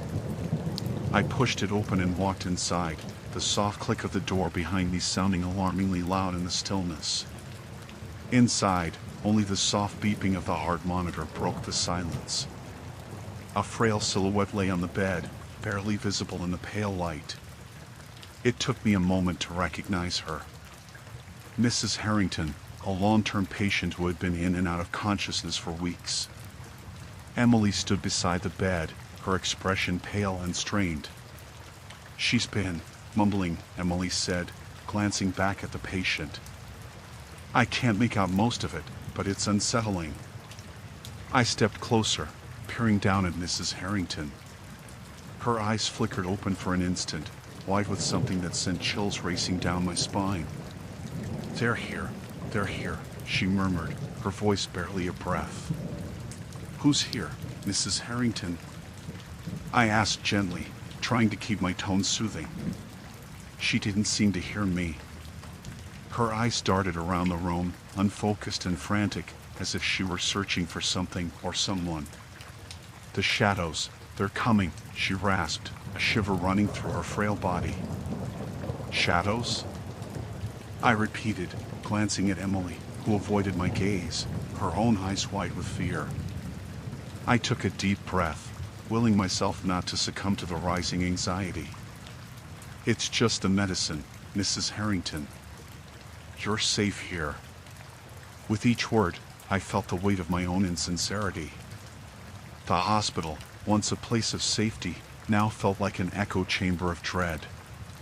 Mrs. Harrington's gaze suddenly fixed on the corner of the room, her body tensing as if she were preparing for an attack. "No! Go away!" she screamed suddenly, her voice resonating off the stark walls. I stepped back, startled. "Emily, let's try to sedate her," I suggested, trying to gain a grip on the situation. "We can't let her work herself up like this." But Emily didn't move. She stood frozen, her eyes fixed on something behind me. I turned, feeling a chill crawl down my spine. The air grew heavier, thickening with an invisible presence as a soft whisper brushed past my ear. "Leave, leave," it breathed, the voice both a command and a warning. My heart pounded, and I spun back to face Emily, but she had taken a step back, her face pale and taut with fear. "And Mrs. Harrington," I stuttered, "can you hear me?" "You're safe." She turned to me, her eyes wide, filled with a terror that felt all too real. "You don't understand," she whispered, her voice trembling. "They're coming for you." I closed my eyes, willing the tension to dissipate, but when I opened them, the room felt suffocating. The shadows in the corners seemed darker, denser, coiling like serpents ready to strike. "Emily, get the medication," I ordered, needing to regain control. But before she could move, the heart monitor emitted a sharp beep followed by a series of frantic blips. Panic surged through me. "Mrs. Harrington!" I shouted, rushing to her side. Her eyes were rolled back, mouth agape as she gasped for breath, and I fumbled to call for help. As I reached for the call button, a voice whispered again, low and menacing, "Run." I paused, a chill trickling down my spine as I felt the air shift. The darkness in the corner seemed to pulse, almost alive. My instinct screamed at me to flee, but I couldn't abandon Mrs. Harrington. "Emily!" I shouted, but she was gone, vanished into the shadows. The room felt ominous, the walls closing in. My pulse raced as I fought against a growing panic. I turned back to Mrs. Harrington, but the bed was empty, she was gone. Instead, the darkness had risen, engulfing everything around me. My heart pounded as I stumbled back, the whispers growing louder, the shadows creeping closer, their presence suffocating. With nowhere to turn, I knew the truth then. This wasn't merely about a sick patient. There was something far more sinister lurking in the depths of night, something that had found its way into Fairview Hospital, and it wouldn't be satisfied until it claimed me too. The fluorescent lights buzzed overhead, flickering slightly as I made my way down the long corridor. The sterile scent of antiseptic permeated the air, mingling with the faint trace of something metal, blood, perhaps. I had grown accustomed to the hospital's rhythms, but during the night shift, the place transformed into a ghost of itself, shadows looming in corners stretching into unnerving darkness. I clutched my coffee cup tightly, the lukewarm brew doing little to stave off the creeping fatigue.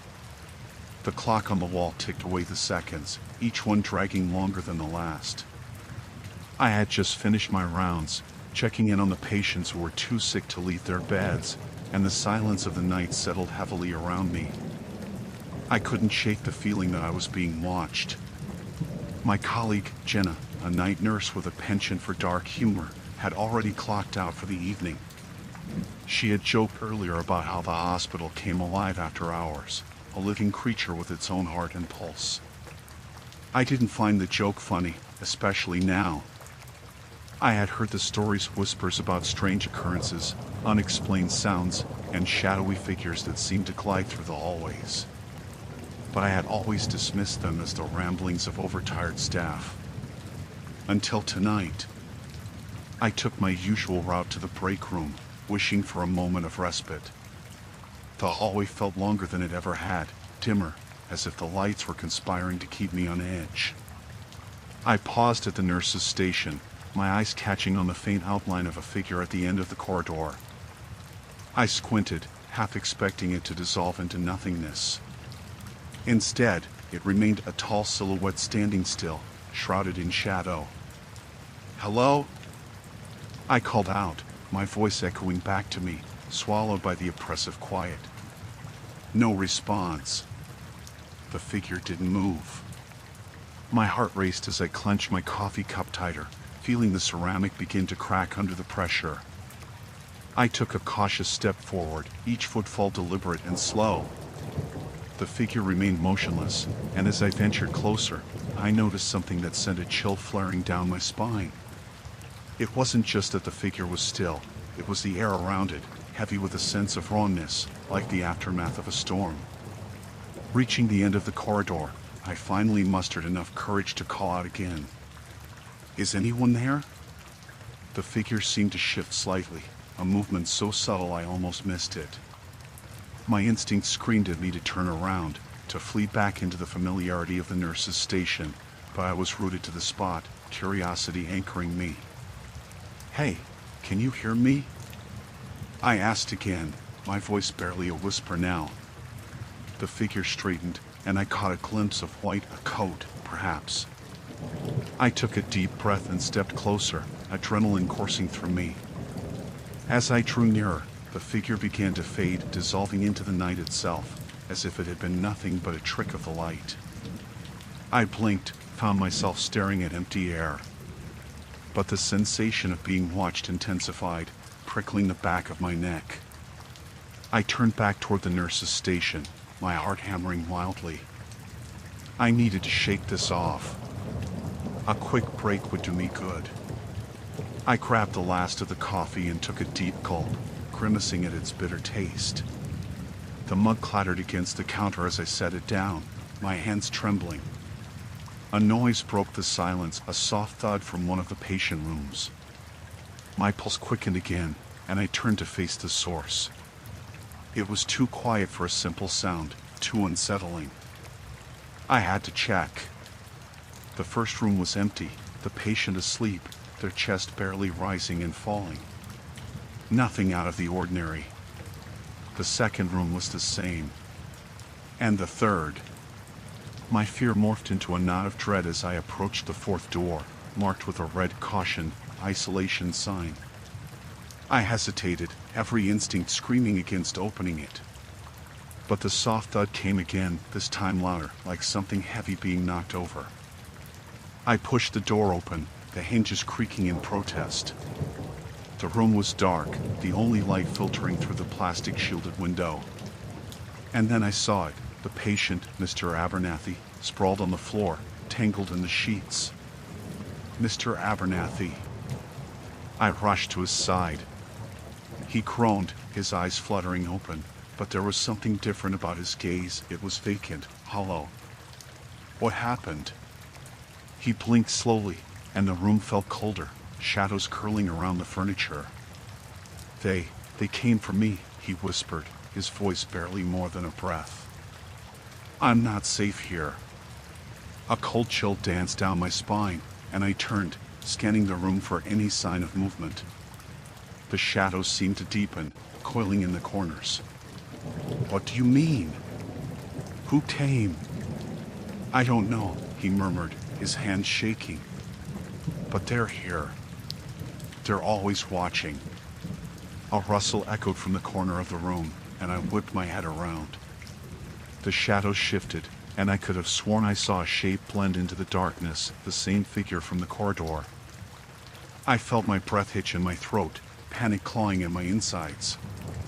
Mr. Abernathy, stay with me, I urged, but his gaze had turned toward the shadow, his eyes wide with fear. The air in the room felt charged, alive with a presence I couldn't understand. I gripped his shoulder, but a cold wave washed over me, and I realized the darkness was consuming the light, and time itself felt distorted.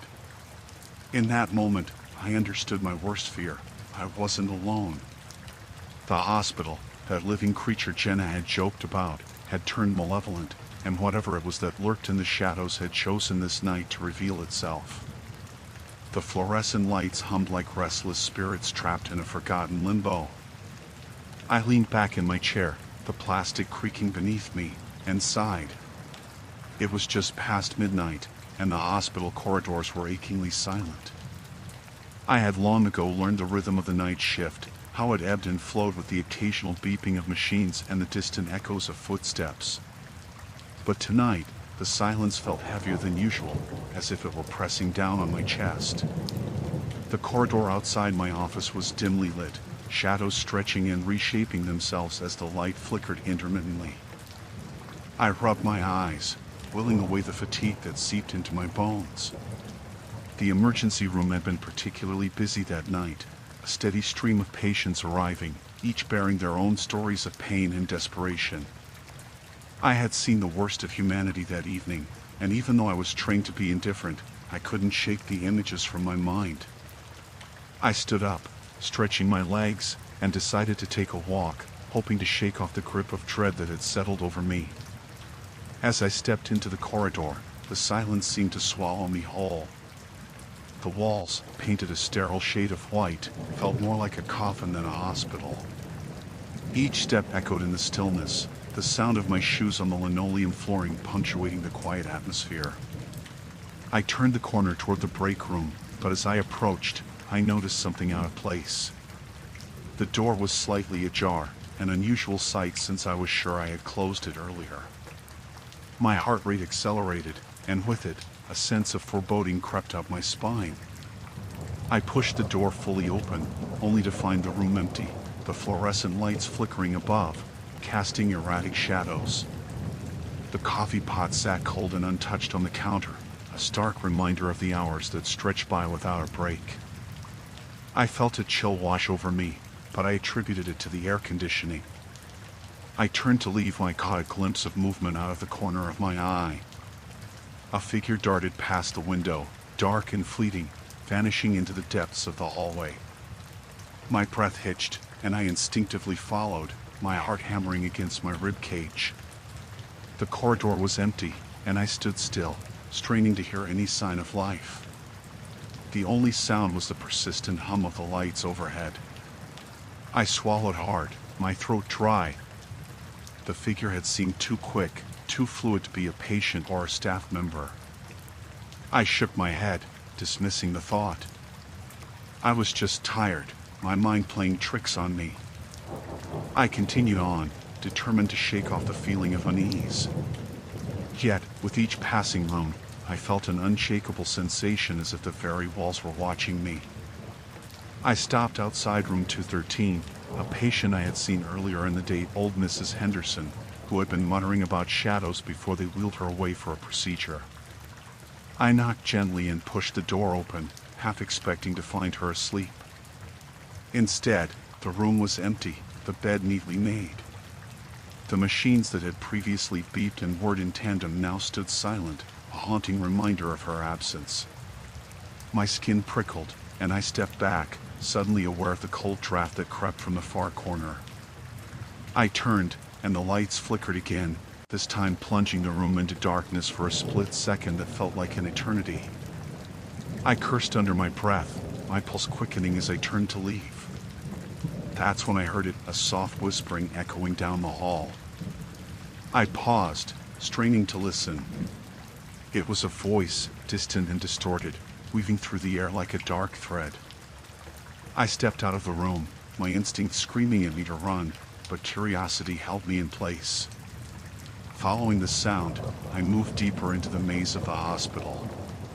The whispers grew louder, swirling around me, yet I couldn't discern any words. Heart racing, I peeked into room after room, only to find them all empty. The sensation of being watched grew stronger, a weight pressing down on me as I ventured further into the shadows. And then I saw her. At the far end of the corridor, a figure lingered just outside the reach of the weak light. I squinted, trying to make out her features, but she was shrouded in darkness, her silhouette distorted. Time seemed to freeze as our gazes locked. Her eyes were wide, filled with an emotion I couldn't place: fear, longing, or perhaps something darker. "Help me," she breathed, her voice barely above a whisper, yet it echoed through the corridor like a scream. Before I could respond, she vanished, leaving behind only the lingering chill that danced in the air. Panic surged through me, and I raced after her, heart pounding in my ears. Each corner I turned revealed only more empty rooms, but the sense of dread only intensified. I stumbled into the nurse's station, nearly colliding with a colleague. "Did you see her?" I gasped, desperation flooding my voice. "Who?" he asked, his brow furrowing in confusion. "The woman, I stopped, realizing how ridiculous I must sound. "Never mind," I muttered, trying to shake it off, but the image of her terrified eyes lingered like a ghost. The night wore on, but sleep eluded me, the weight of what I had seen gnawing at my sanity. Shadows danced just beyond the edges of my vision, and the whispers, always the whispers, followed me like a haunting refrain. As I prepared for my shift to end, I felt the chill in my bones, not just from the cold, but from the knowledge that something dark lurked in the depths of that hospital. I left my post that morning, glancing over my shoulder one last time at the darkened halls, feeling the chill of her voice echo in my mind. The night had changed me, and I knew that it wouldn't be the last time I heard her call for help. Story 4: Echoes of the Forgotten Grove. The autumn air was sharp and biting, the kind that made you feel alive but also reminded you of the things that lurked in the shadows. I had heard the stories about Windermere Woods, the forest that bordered our small town, but I had always brushed them off as mere tales told around campfires.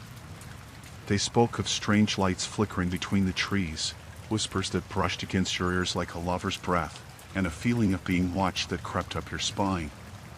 But that evening, as the sun dipped below the horizon, casting elongated shadows that danced among the trunks, I felt that familiar churning in my gut, something deeper than fear. I had decided to take a walk, a chance to clear my head after a long week of school and a series of increasingly frustrating days at home. My mother had been unusually on edge since my father's disappearance 3 months earlier. The weight of her worry settled heavily on my shoulders, but I wasn't ready to confront it. Instead, I'd chosen to escape into the woods, thinking they might provide some semblance of peace. The entrance to Windermere Woods was marked by a gnarled oak, its branches twisted like the hands of a clock stuck in time. I stepped beneath its archway, the crunch of leaves beneath my feet strangely loud in the stillness. The forest was dense, the canopy above blocking out the last remnants of daylight. I felt an unsettling constriction in my chest, as if the trees themselves were closing in around me, their gnarled roots reaching for my ankles like skeletal fingers. I tried to shake off the feeling, telling myself that it was just my imagination running wild. I had grown up here, after all. I knew these woods better than anyone. I had played hide and seek with friends, built makeshift forts, and watched the seasons change in their shades of green, gold, and brown. Yet, within moments of stepping deeper into the heart of the forest, the weight of the stories I had dismissed began to claw at my mind. It wasn't long before the sun disappeared entirely, and darkness enveloped me like a thick fog. I pulled out my phone, but the screen flickered to life only briefly before succumbing to the low battery warning. I glanced around, the trees now appearing like silent sentinels standing guard over some ancient secret. My heart thumped rhythmically in my chest, a cold sweat forming at the nape of my neck. I turned back, thinking it was best to retrace my steps before the darkness became too much, but every path seemed to lead deeper into the woods. I walked faster, my breaths becoming shallow as the shadows deepened and the wind whispered past me. I convinced myself it was just the rustling of leaves, but the sounds grew more distinct, soft footfalls echoing behind me, punctuated by the occasional snap of a twig. I stopped, my heart racing, and turned slowly. The forest was empty, yet I felt the prickle of eyes upon me. I took a shaky breath and forced myself to move forward, the instinct to flee clashing with an overwhelming desire to stand still. The atmosphere felt thick, oppressive, as if the woods themselves were holding their breath, waiting for something to happen. That's when I heard it, a soft, melodic hum drifting between the trees. It was haunting yet beautiful, and I felt compelled to follow it, despite the warning bells ringing in my head. I pushed through the underbrush, the air growing colder with each step. The hum twisted around me like a ribbon, drawing me deeper into the shadows. I stumbled upon a small clearing lit by a ghostly glow that pulsed like a heartbeat. The source, I discovered, was a cluster of bioluminescent mushrooms, their pale light illuminating the ground and casting eerie shadows that flickered like specters. I knelt to examine them, a mix of wonder and dread washing over me. But the hum grew louder, morphing into soft whispers, indistinguishable yet oddly familiar. My pulse quickened as I recognized a voice that I had thought lost forever. "Help me," it begged, a plea that sent chills racing down my spine. I stood abruptly, my instincts screaming at me to run, but my feet remained rooted to the spot. The whispers grew more insistent, wrapping around me like an invisible shroud. I glanced around the clearing, the shadows lengthening, stretching toward me as if they had a life of their own. "Help me," it repeated, clearer now, more desperate. My heart sank as the realization hit me. It was my father's voice. The man who had vanished without a trace, leaving behind nothing but questions and grief. I wanted to call out, to reach for him, but I stood frozen in place, terror pooling in my gut. An image flashed through my mind, my mother's haunted eyes, the way she had clung to hope while despair loomed like a dark cloud. I had promised her I would try to find him, but what if it was too late? The whispers intensified, swirling around me, wrapping my thoughts in confusion. "Come closer," they beckoned, and something inside me, something primal, urged me to obey. I took a step forward, heart pounding, feeling the ground shift beneath me. Suddenly, the air grew starkly cold, a frigid burst that shattered the enchanting hum. I turned, my pulse quickening, the whispering fading to nothing as darkness enveloped me. Panic gripped me, and I stumbled back, my mind racing with thoughts of escape. I tore through the trees, branches scraping my arms and face, my breath coming in ragged gasps as I fled the clearing. The forest, once a childhood playground, had transformed into a labyrinth of terror, every shadow a threat, every sound a reminder that I wasn't alone. Somewhere behind me, I heard the faint echo of that haunting voice, calling out from the depths of Windermere Woods, as I plunged into the encroaching darkness, desperate for the way back to safety. But deep down, I knew I had awakened something that night, and whatever it was, it wouldn't let me go so easily. The morning light barely filtered through the ancient trees, and I squinted against the harshness of a world that felt ever more surreal. The forest was silent, save for the occasional rustle of leaves shaking off the dew of the night before. I took a deep breath, trying to fill my lungs with the crisp air, but what I inhaled felt heavy, as if the very essence of the woods was tainted. It clung to me, a reminder of the stories that wrapped around this place like an old, worn blanket. I hadn't told anyone about what happened the night before. Francesca's nervous laughter echoed in my mind as she recounted how her father had warned her about the lurkers, those shadowy figures that were said to steal away the souls of those who wandered too far into the trees. I remembered her wide eyes, flickering like candles in the breeze, and I recalled my own dismissive laughter, brushing off her warnings as tales spun from the fabric of childhood fear. Yet, in the light of day, as I stood at the edge of the forest, the shadows felt more real. With a deep breath, I stepped over the threshold of the trees. The sun above struggled to break through the thick canopy, casting the underbrush into a shadowy labyrinth. My feet crunched softly over twigs and dead leaves, each crackle echoing in the silence like a whisper of warning. The air grew colder, and I shivered, not from the chill but from the creeping sense of dread that followed me deeper into the heart of the forest. As I ventured further, the path twisted and turned, the ground uneven underfoot. I couldn't shake the feeling that I was being watched. Behind me, I half expected to see Francesca, her brow furrowed in concern, but the only company I had was the ever-encroaching darkness. The trees loomed like sentinels, their gnarled branches stretching out like skeletal fingers, and I had to resist the urge to look back. Each time, the thought of what might lurk behind me sent a fresh wave of unease skittering down my spine. The stories of the forest bubbled up in my mind unbidden, tales of those who entered never to return, of lost souls wandering in search of something they could never find. My heart raced as I recalled the narrow escape I had made just the night before, those eyes watching me from the shadows. I had convinced myself that it was simply my imagination coupled with too many ghost stories. But the unease had settled in my gut like a stone and refused to budge. I paused, straining to catch any sound, my ears attuned to the unnatural stillness. The forest felt alive, throbbing with secrets. Every rustle of foliage seemed to pulse with a heartbeat. The air thickened, almost sticky, as though it held its breath, waiting. I decided I needed to turn back, to shake off this growing sense of dread, but again, something compelled me to press on. A thread of curiosity twisted its way through my fear, urging me deeper into the shadows. Just then, a flash of movement to my left caught my eye, a flicker of gray among the bark. I turned sharply, heart hammering, and caught a glimpse of what I thought might be a deer. But it wasn't. The creature was too long, too thin, with limbs that bent at unnatural angles. I stood frozen, my breath hitching in my throat. The figure melted back into the underbrush, leaving behind a silence that felt oppressive. I was too far away from home now, too deep into this place that felt foreign and hostile. I retraced my steps, the ground seeming to shift beneath me. Just as I thought I might make it back to the sunlight, a voice broke the stillness.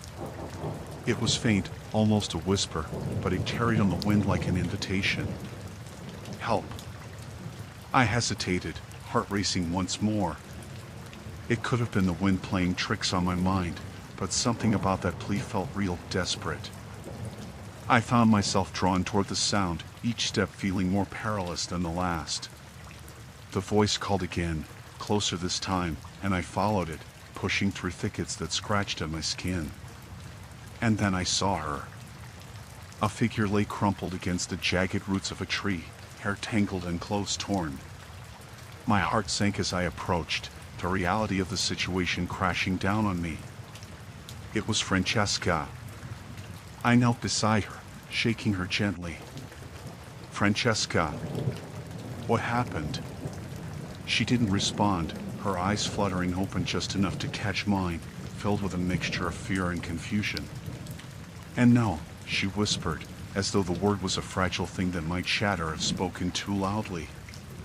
Francesca, what did you see?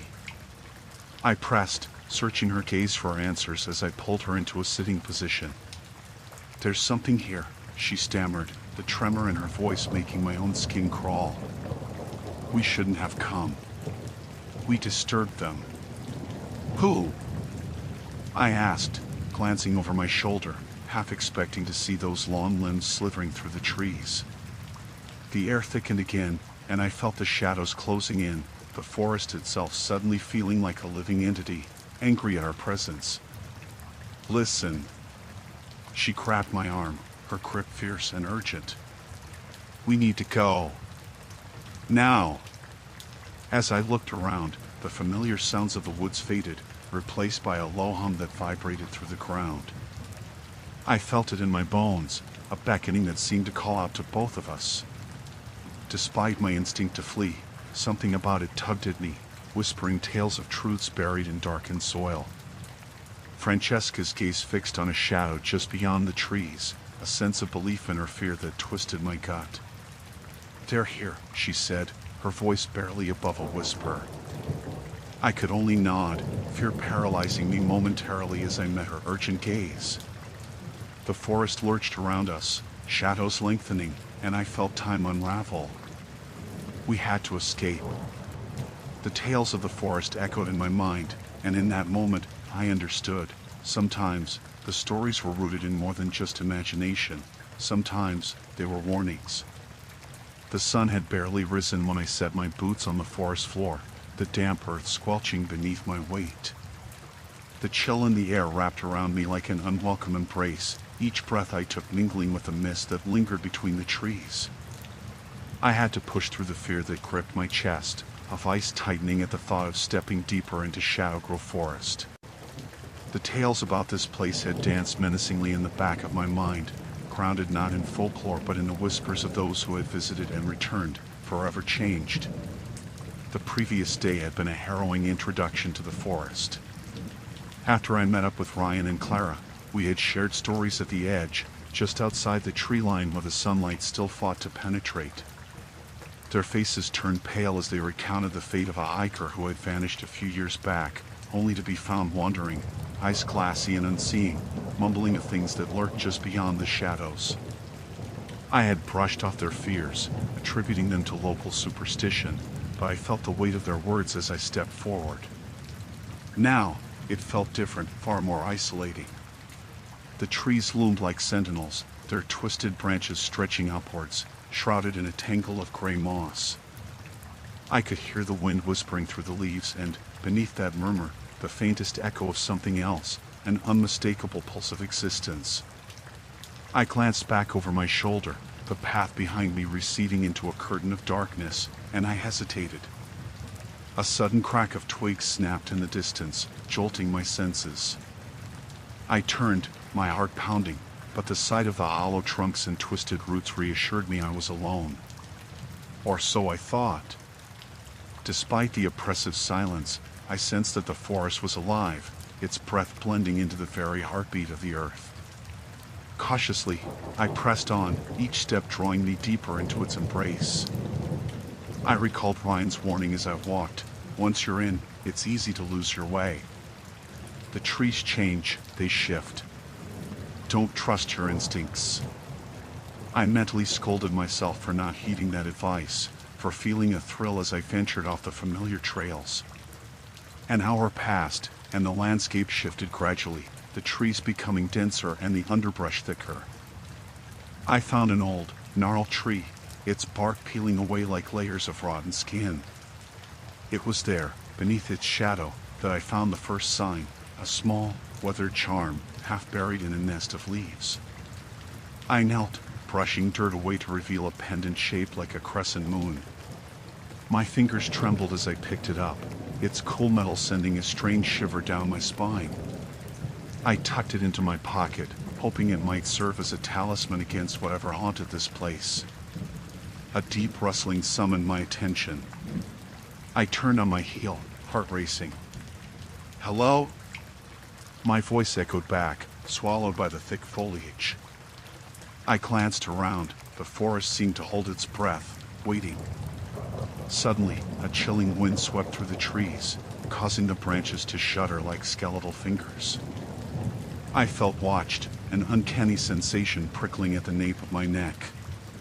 Pushing through a thicket, I stumbled upon a narrow clearing, the ground littered with bones, small animal remains, scattered and bleached white by time. My stomach churned, and I stumbled backwards, almost losing my footing. I could swear the air was growing heavier, more oppressive, as if the forest itself was bearing down on me. "Get out," a voice whispered, faint yet clear, echoing from somewhere unseen. It clawed at my sanity, tugging at the edges of reason. Panic surged within me, and I turned to flee, but the trees seemed to shift, blocking my path. I spun around, every direction looking the same, shadows twisting and blending together. "Help!" My voice came out as a strangled cry. I forced myself to take a step back towards the clearing, desperately searching for the way I had come. The air thickened, a suffocating presence wrapping itself around me. From the corner of my eye, I caught movement, a flash of gray, darting between the trees. It was gone before I could focus, leaving only the echo of soft, mocking laughter. I stumbled forward, my heart hammering against my ribs. The pendant in my pocket felt hot against my skin, almost alive, urging me to run. The trees twisted grotesquely, their branches clawing at the sky, as if reaching out to capture me. I moved faster, limbs tangling in the underbrush, each crack of a twig underfoot fueling my terror. Finally, I crashed into another clearing, breathless and shaking. Panic clawed at me as I took a moment to gather my thoughts. I was lost. My mind wandered to Clara's warning about the forest's ability to distort time and space, making paths lead nowhere. I had to resist the urge to scream, to call out for help. There was no one to hear me. As I stood there, A rustle caught my attention. I turned, nearly fainting as I saw a figure emerging from the trees. A woman, or what used to be one. Her dress hung in tatters, eyes sunken and hollow. She smiled, a wide, unnatural bend of her lips, revealing teeth stained and sharp. "You shouldn't have come here," she said, her voice a blend of honey and rot. "Stay with us." I stumbled back, instinct screaming for me to run, but something held me, an invisible thread tying my feet to the ground. The world swirled and taunted me, shadows creeping closer. In that moment, I realized the stories weren't just tales, they were warnings. I had trespassed into their realm, and they weren't willing to let me go easily. The pendant burned against my skin, a beacon of something I didn't yet understand, as the laughter of the forest enveloped me. I had to escape before I became part of their story, a tale echoing through the trees, lost in the shadows of Shadow Grove.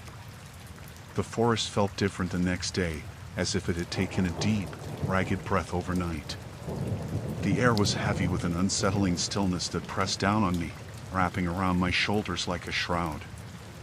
Every rustle of leaves was louder, every snap of twig sharper, as if the woods were becoming increasingly aware of my presence.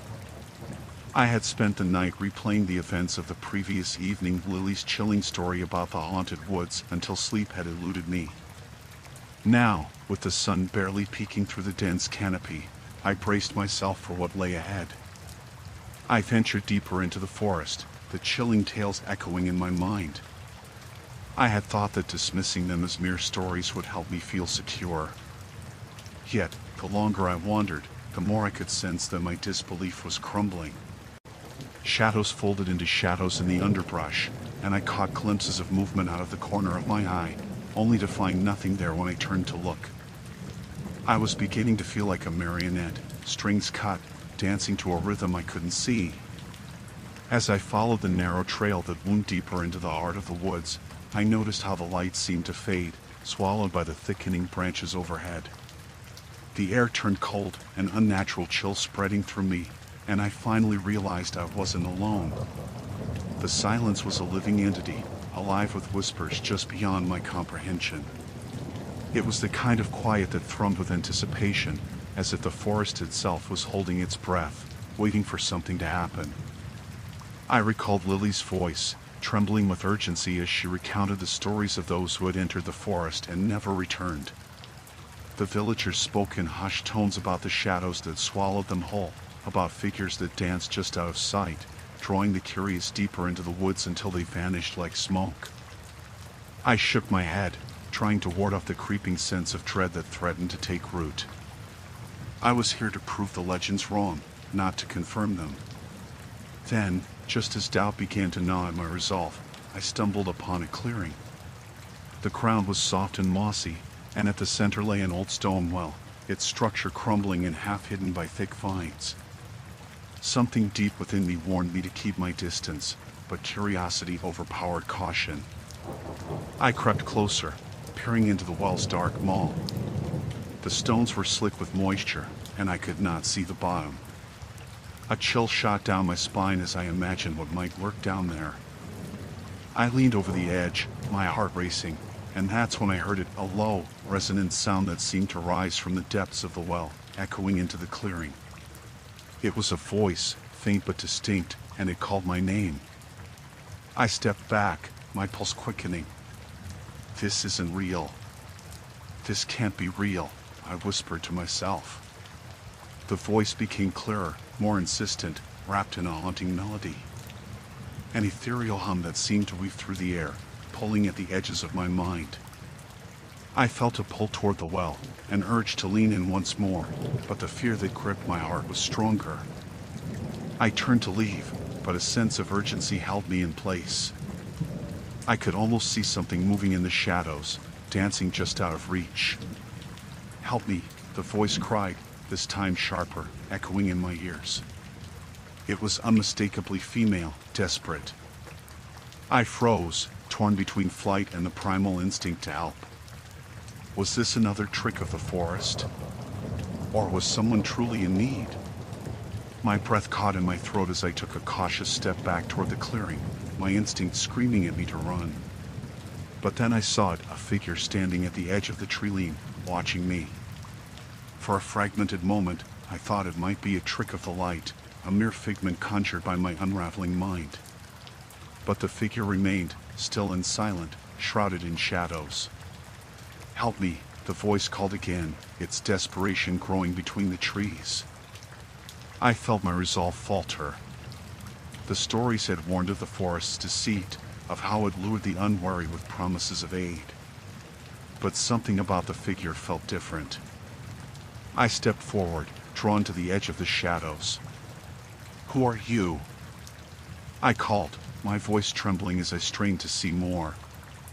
The figure remained obscured, its features hidden behind a veil of darkness. And then, just as I felt a flicker of hope, a sense of dread washed over me. The light dimmed further, shadows thickening around the clearing. The figure began to retreat, slowly disappearing back into the forest, and the voice, now faint and distant, transformed into a low, mocking laughter. Panic surged within me, and I turned to flee.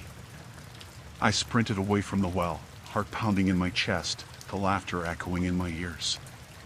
The trees loomed overhead, branches clawing at my clothes, as though the forest itself was trying to pull me back. I stumbled along the path, breathless, desperate to escape the tightening grip of the haunting woods. As sunlight slipped away and shadows deepened, I couldn't shake the feeling that the forest was alive, watching me, waiting for my next move.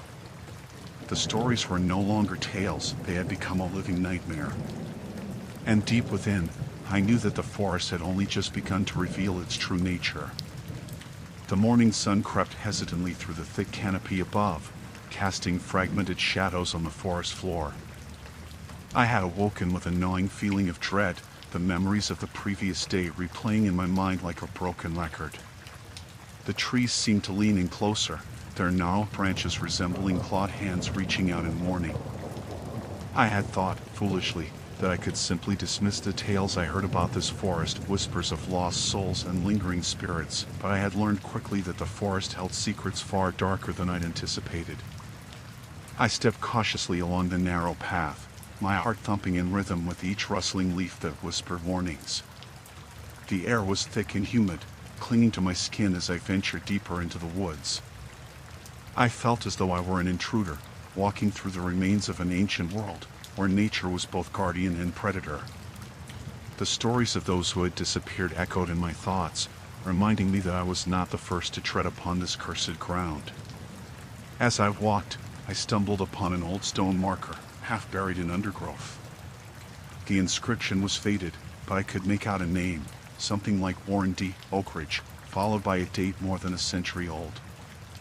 I knelt beside it, brushing away dirt and moss, and felt a shiver race down my spine. Warren had been a boy, no older than 8 when he vanished, according to the local tales. I could almost hear the whispers of his laughter lost to the forest, begging to be remembered. Suddenly, a rustle nearby made me jump to my feet. My breath caught in my throat as I scanned my surroundings, the pulse of fear quickening in my veins. I had read about the creatures rumored to lurk within shadowy figures that roamed the trees, seeking travelers to mislead. I couldn't shake the feeling that they were watching, waiting for me to step further into their domain. Determined not to succumb to fear, I pressed on, driven by an unexplainable need to uncover the truth.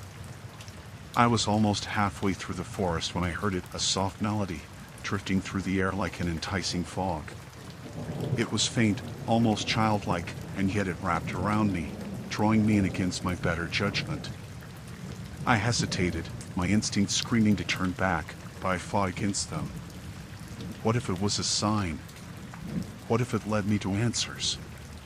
The tune grew clearer as I approached a small clearing. I stepped into the light, where the trees parted just enough to reveal a small pond. The water shimmered like glass, reflecting the sky in unsettling clarity. Around its edge lay scattered remnants of toys, a rusted tricycle, a torn teddy bear, and a few frayed marbles that glimmered in the sunlight. My heart sank as I recognized these items from the stories of lost children. I felt the weight of their sadness pressing upon me, the air thick with their forgotten laughter. And then I saw her, a small figure standing at the edge of the pond, her back turned to me. She wore a faded dress that danced with the breeze, her hair tumbling in waves down her small shoulders. My breath caught as I took a cautious step forward, curiosity mixed with dread. Was it the ghost of a child, lost and longing for connection? "Hello?" I called out, my voice trembling.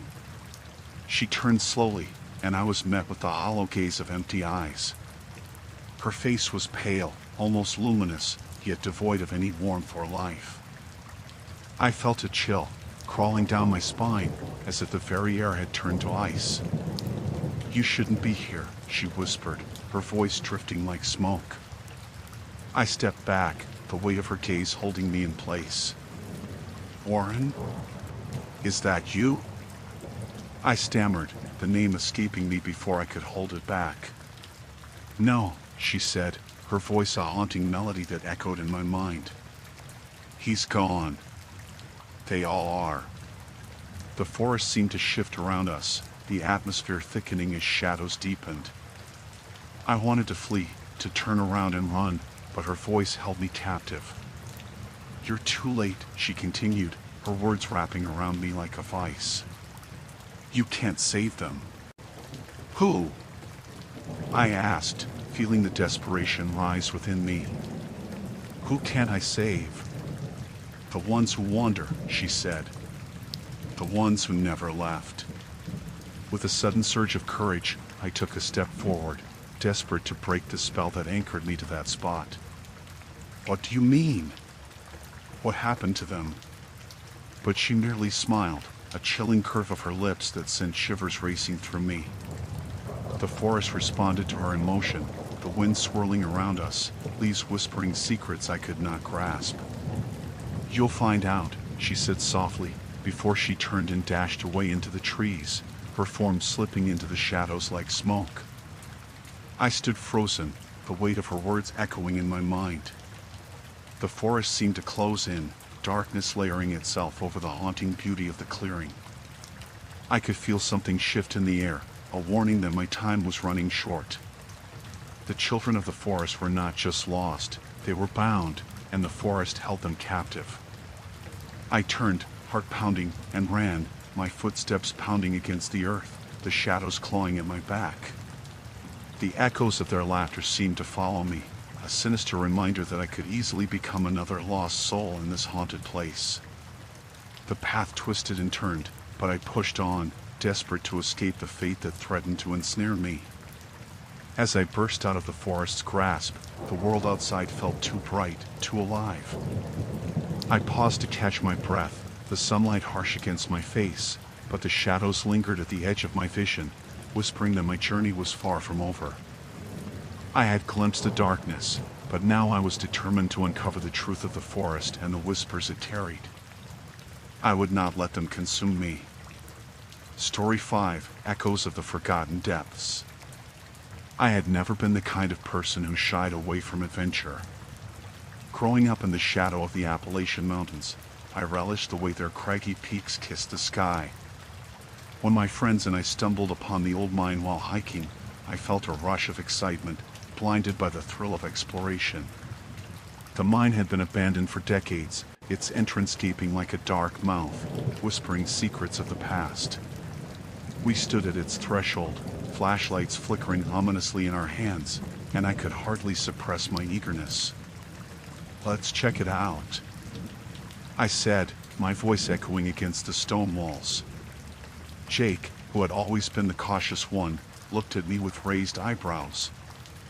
"Are you sure about this?" he asked, his voice trembling slightly with unease. I laughed at his caution, but deep down, a sliver of doubt crept into my mind. The townsfolk had told stories, burying their warnings under layers of folklore. "Stay away from the mine. It isn't right. People have gone missing." But we were young, invincible, or so we thought. With a nod, I led the way into the darkness, the air growing thick and stale as we descended into the earth. The weight of the mountain pressed down on us, each step echoing like a heartbeat in my ears. Jake lingered at the entrance, his reluctance palpable. I turned back, beckoning him to join us, and after a moment, he reluctantly stepped inside, his flashlight beam trembling like a candle in the wind. Inside, the mine revealed itself as a labyrinth of narrow passages, their walls streaked with moisture and the occasional glint of mineral deposits. Each corner we turned led to another, deeper into the belly of the mountain. The darkness seemed to close in around us, a suffocating blanket that muted our laughter and chatter. We stumbled through the debris of old mining tools, remnants of a time when miners had ventured bravely into these depths, unaware of the danger that lurked in the shadows. An uneasy feeling settled in my gut as I thought of those men, lost in their efforts, never to return. I tried to shake it off, attributing it to the oppressive atmosphere, but as we ventured further, I caught glimpses of something out of the corner of my eye. Was it my imagination? Each time I turned, the darkness mocked me, swallowing whatever flicker of movement I thought I had seen. "Let's keep going," I urged, forcing a smile, but the laughter among us felt thin, strained. We moved deeper still, the air growing colder, the walls closing in tighter. My flashlight flickered once more, casting erratic shadows that danced along the walls, twisting and curling like living things. Jake cursed under his breath as he stomped on a loose rock, sending it skittering into the darkness, where it vanished without a sound. "Maybe we should turn back," he suggested, his voice shaky. Uncertainty and fear seeped into the air, and for the first time, I hesitated. "Just a little further," I insisted, driven by an inexplicable urge to uncover whatever lay ahead. As if in response to my challenge, the mine groaned underfoot, the sound echoing eerily through the tunnels. We rounded another bend, and the passage opened up into a wide cavern. The sight took my breath away, the eye ceiling dripped with stalactites that glistened like fangs in the beam of our flashlights. But it was not the beauty that drew my attention, it was the unnerving silence. I felt the weight of something unseen pressing down, as if the very walls were alive, watching us with malevolent intent. "Shouldn't we take a break?" Sarah, the adventurous one among us, suggested, her voice breaking the oppressive quiet. My heart raced as my eyes darted around the cavern. I nodded, though unease gnawed at me. We settled onto the damp ground, our laughter replaced by uncertain glances. It was during this moment of hesitation that I noticed something strange, a series of markings on the wall, carved into the rock with a crude hand. They resembled symbols, twisting into shapes that felt ancient and wrong. I felt my stomach plunge as I traced the lines with my finger, a chill running down my spine. "Look at this," I said, my voice barely above a whisper. The others gathered around, their eyes widening as they recognized the same unease I felt. Jake stepped back, his face pale. "Let's get out of here," he said, his voice shaking. I opened my mouth to argue, but before I could, a low rumble echoed through the cavern, shaking the very ground beneath us. Panic surged through my veins as I glanced up at the ceiling, watching as dust and small rocks tumbled down around us. "We need to leave, now." The urgency in Sarah's voice propelled us into motion, but as we turned to retrace our steps, the darkness seemed to thicken, swallowing the flashlight beams like a ravenous beast. The narrow passageways we had traversed moments ago now felt like a maze, disorienting and claustrophobic. Jake stumbled, falling against the wall, and I turned back to help him just as a deafening crack split the air. The ground shook violently, and I could feel the walls closing in, the darkness alive with a terrible hunger. I reached for Jake, but a heavy rock fell from the ceiling, crashing down between us, sealing off the path we had taken. "Go! Get out!" I shouted, but the fear paralyzed me, and in that moment, the mine erupted into chaos. Dust filled the air, choking us as the world spun into darkness. The last thing I remembered was the sound of screaming, my own voice lost amidst the rumble of collapsing stone, and then nothing but the silence of the grave. The light from my flashlight flickered, casting erratic shadows against the damp stone walls of the mine. I pressed deeper into the darkness, my heart thumping in my chest like a trapped animal. I had barely made it through the narrow passage when the memories of my last visit crashed over me like a wave, almost drowning me in unease. Last week, when I had first stumbled upon this entrance while hiking, it had seemed like a curious adventure.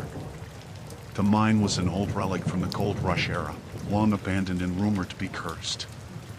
Locals whispered of disappearances and strange sounds emanating from its depths, tales that had fueled my imagination, but I hadn't taken them seriously. That day, spurred by curiosity and a reckless sense of adventure, I had ventured inside, dismissing the warnings as mere folklore. But now, as I made my way down the meandering tunnel, I felt the weight of those stories pressing down upon me. The air grew colder, heavier, thick with the scent of wet earth and something else, something metallic that stirred a primal fear within me. I had come to explore, to conquer the fear of the unknown, but now I felt like a trespasser in a world that did not want me there. I stopped momentarily to catch my breath, my eyes drawn to the jagged rock formations that jutted out like broken teeth in the dim light. They seemed to loom closer, closing in around me. The silence was oppressive, every small sound amplified in the stillness. My heart pounded loudly, drowning out the distant drip of water from somewhere far behind. Then, just as I began to gather my nerves, I heard it, a soft, almost imperceptible sound. It was like a whisper, but I could not make out the words. I turned, the beam of my flashlight darting across the tunnel behind me, but nothing moved. I was alone, or at least I thought I was. The beam caught a glint on the ground, something metallic half buried in the dirt. I knelt, brushing the debris away with trembling fingers. It was an old miner's pick, rusted and covered in grime. The sight sent a chill down my spine.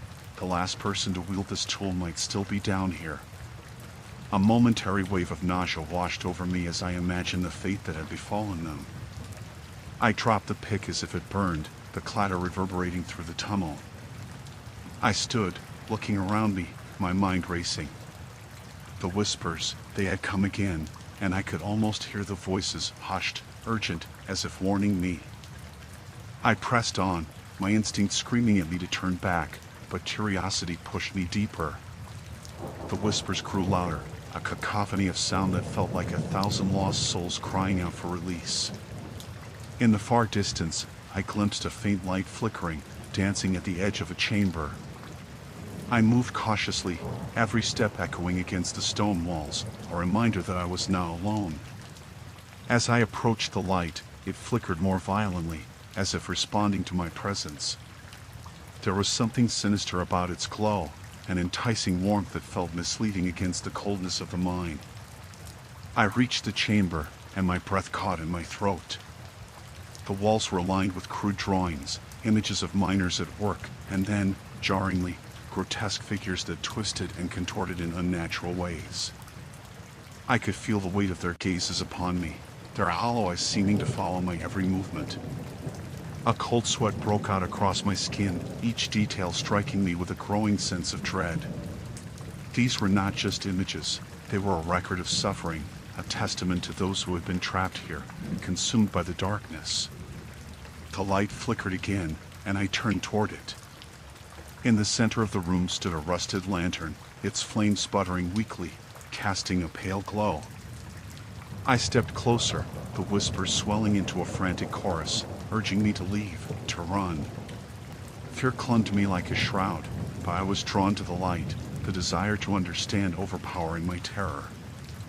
As I reached for the lantern, an icy breeze swept through the chamber, extinguishing the flame in an instant. The room plunged into darkness, and the whispers turned into a deafening roar. I stumbled back, feeling the walls close, and as panic surged through me. I fumbled for my flashlight, desperately trying to pierce the void, but my hands trembled too violently. In the oppressive silence that followed, I could hear my heartbeat, a frantic drum echoing in my ears. Just as I steadied myself, I felt a presence behind me, something cold and unforgiving brushing against my back. A chill crept through my veins, my breath hitching in my throat as I turned slowly. There was nothing there, just the shadows that danced in the corners of my light. But the sensation of being watched lingered, heavy and oppressive. I needed to leave, to escape this malevolent grip that had taken hold of me. I retraced my steps, my heart racing, but the whispers had quieted, replaced by a heavy anticipation, as if the mind itself was waiting for me to discover its darkest secret. Each step felt like a betrayal of the warnings I had ignored, every inch of earth beneath me seeming to conspire against my escape. I sprinted through the tunnel, the darkness swallowing me whole as I raced toward the entrance, desperate to break free from the clutches of the cave that had taken so many before me. The chilling realization settled in. I might not be the first, and I certainly wouldn't be the last. I must have lost track of time in the mine, or maybe it was the oppressive weight of the darkness that had confused my sense of reality. I clutched the worn flashlight in my hand, the beam flickering like a dying firefly as I stood at the edge of an underground chamber. The walls, slick with moisture and age, glistened like the scales of some ancient beast. The air was thick, suffocating, smelling of damp earth and something far more sinister, something that clung to the back of my throat and made me want to gag. I had come here, lured by tales of treasure hidden deep in the old abandoned mines, stories whispered among the locals who had long avoided the cursed place. But now, deep within the bowels of the earth, I realized the truth. There was no treasure, only a lingering dread that seeped into my bones. I could have turned back, could have retraced my steps along the narrow tunnels that had brought me here, but a morbid curiosity rooted me to the spot. The cavern was vast, its ceiling lost in shadows that clung to the jagged rock like a shroud. The flashlight's beam danced across the walls, revealing markings etched into the stone, symbols I could not decipher. I leaned closer, the beam illuminating faint streaks of red that looked disturbingly like blood. My stomach twisted at the thought, and I stumbled back, my heart racing as the echo of my footsteps reverberated around me. It was then that I heard it, a soft scratching, like nails against stone. My breath hitched as I turned slowly, the beam of light slicing through the dark in a desperate search for the source. For a moment, there was only silence, the kind that envelopes you in a chilling embrace and makes you acutely aware of your own heartbeat. I steeled myself, convinced it was just my imagination, but the scratching resumed, louder this time, accompanied by a faint rasping sound that seemed to echo in all directions. Panic surged, and I backed away instinctively, my mind racing with thoughts of what could be lurking just beyond the beam of light. I needed to leave. I had to find my way out. But as I turned, the flashlight flickered again, plunging me momentarily into a suffocating darkness.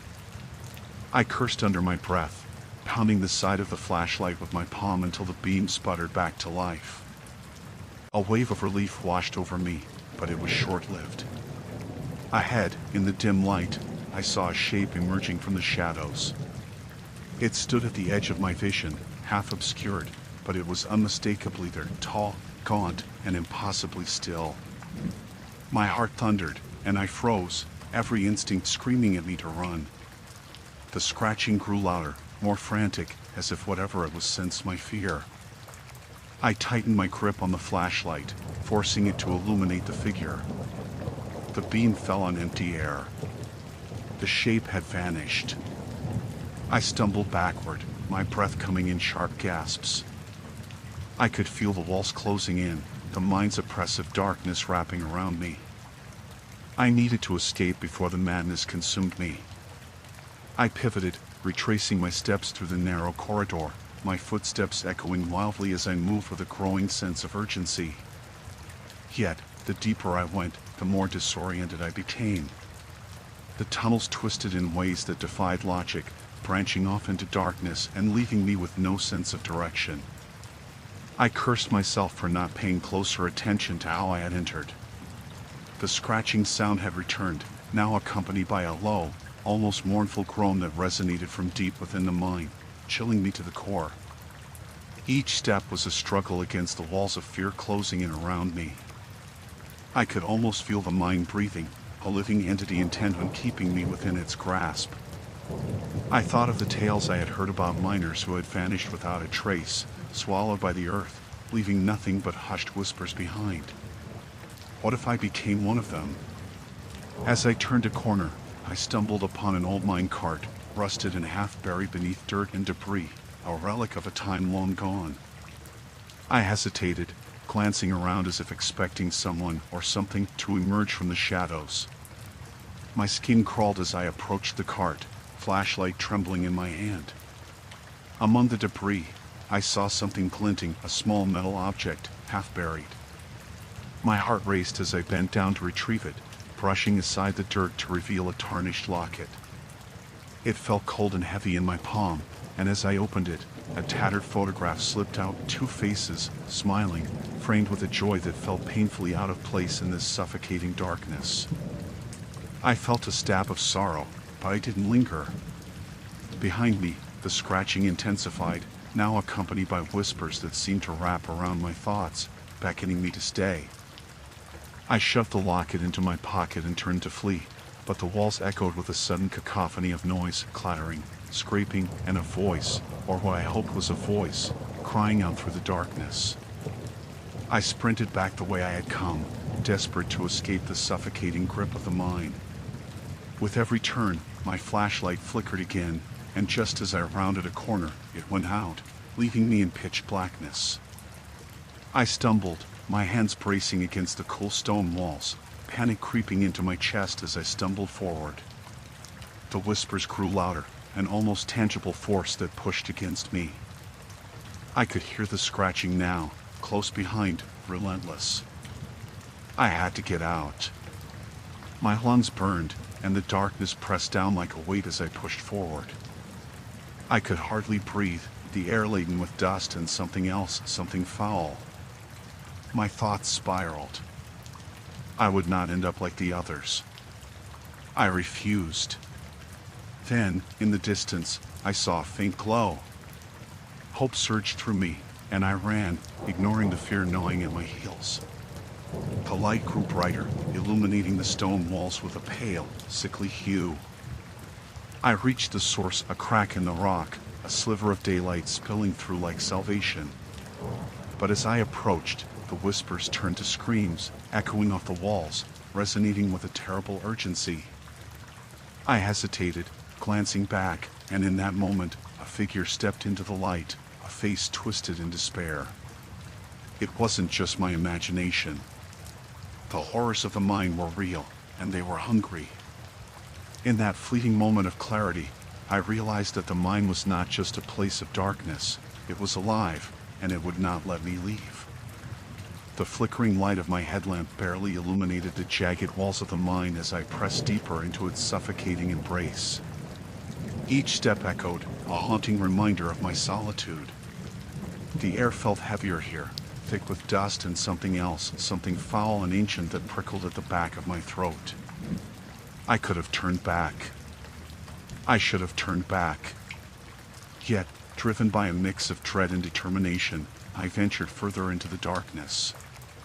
The passage narrowed, forcing me to slide my shoulders against the damp stone. My thoughts drifted to the warnings, the stories that had woven their way through the town like a chilling breeze. The mine had swallowed men whole, leaving only silence in their wake. I shivered, recalling the old-timer's haunted eyes as he cautioned us about the things that slumber below. I had brushed it off, thinking tales of darkness were merely folklore, a way to keep children from wandering too close. Yet, as I pressed on, doubt gnawed at my resolve. Ahead, the tunnel opened into a cavernous chamber, its ceiling lost in shadow.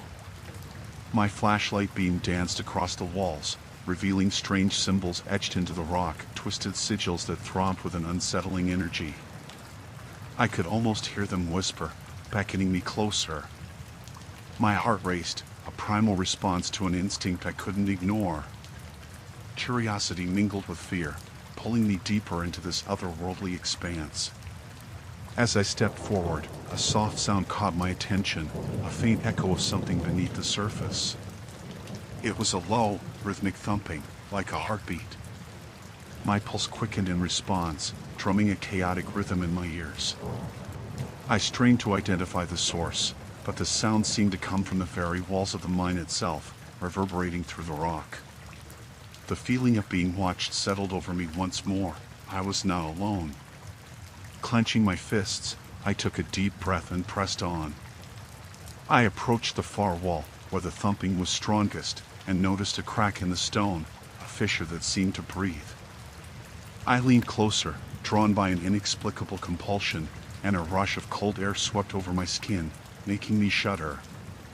The thumping grew louder, more insistent, and I backed away, instinct telling me to flee.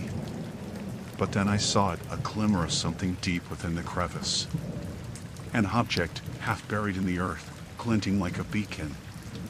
Against my better judgment, I reached out, my fingers brushing against the rough surface. It was a metal lantern, tarnished with age, though the glass was surprisingly intact. An inscription circled its base, the letters worn but legible, "Stay close to the light." The thumping stopped, replaced by an oppressive silence that felt like a physical weight pressing down on me. It was as if the mine itself held its breath, waiting for my next move. I hesitated, the lantern heavy in my hands, before deciding to turn it on. A flicker, and then a warm glow illuminated the chamber, dispelling some of the darkness that surrounded me. What I had hoped would bring comfort instead set off a new wave of panic. Shadows danced along the walls, twisting and contorting in unnatural ways. My heart raced as my mind conjured images of the stories I had dismissed, the miners who had entered and never returned, the whispers of creatures lurking in the darkness. I turned to leave, but the ground beneath me shifted, gravel sliding away as a snarl erupted from the depths of the mine. The thumping returned, louder, more furious, resonating through the walls like a warning. I stumbled back, the lantern casting frantic beams of light as I searched for an escape. My breath came in ragged gasps, a primal instinct urging me to flee. Then, from the shadows, a shape emerged. It was a silhouette of something large, towering, its form undulating as if made from shadows themselves. I blinked, and it seemed to shift closer, darkness pooling around its limbs. Fear gripped me, paralyzing my thoughts. I couldn't move. I could only stare into the abyss that was staring right back. In that moment, I remembered the lantern's inscription. "Stay close to the light." With a sudden surge of will, I turned the light directly at the figure. It flinched, a shuddering movement that sent ripples through the darkness. I realized its fear of the light mirrored my own terror of the shadows. Not wasting another second, I dashed back towards the narrow passage, the lantern swinging wildly in my grip. With frightening speed, the entity pursued, its form stretching and distorting, whispering sounds that clawed at my sanity. The thumping echoed in my ears, melting with the pounding of my heart. I sprinted, slipping and sliding in the loose gravel, the light flickering with each frantic step. I could see the exit, the glimmering daylight just beyond the stone maw of the mine. My lungs burned as I pushed myself harder, every fiber of my being screaming at me to survive. The shadows reached for me, clawing at my back, but the light pulsed brightly, holding them at bay. With a final surge of strength, I burst out of the mine, tumbling into the sunlight.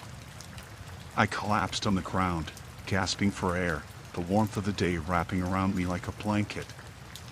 I turned back to look at the entrance, still clutching the lantern as if it were a lifeline. The thumping had ceased, but I could feel the darkness watching, waiting just beyond the edge of the light.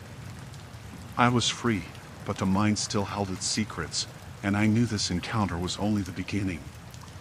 The darkness of the mine enveloped me like a thick, suffocating shroud, the air growing heavier with each step deeper into the earth.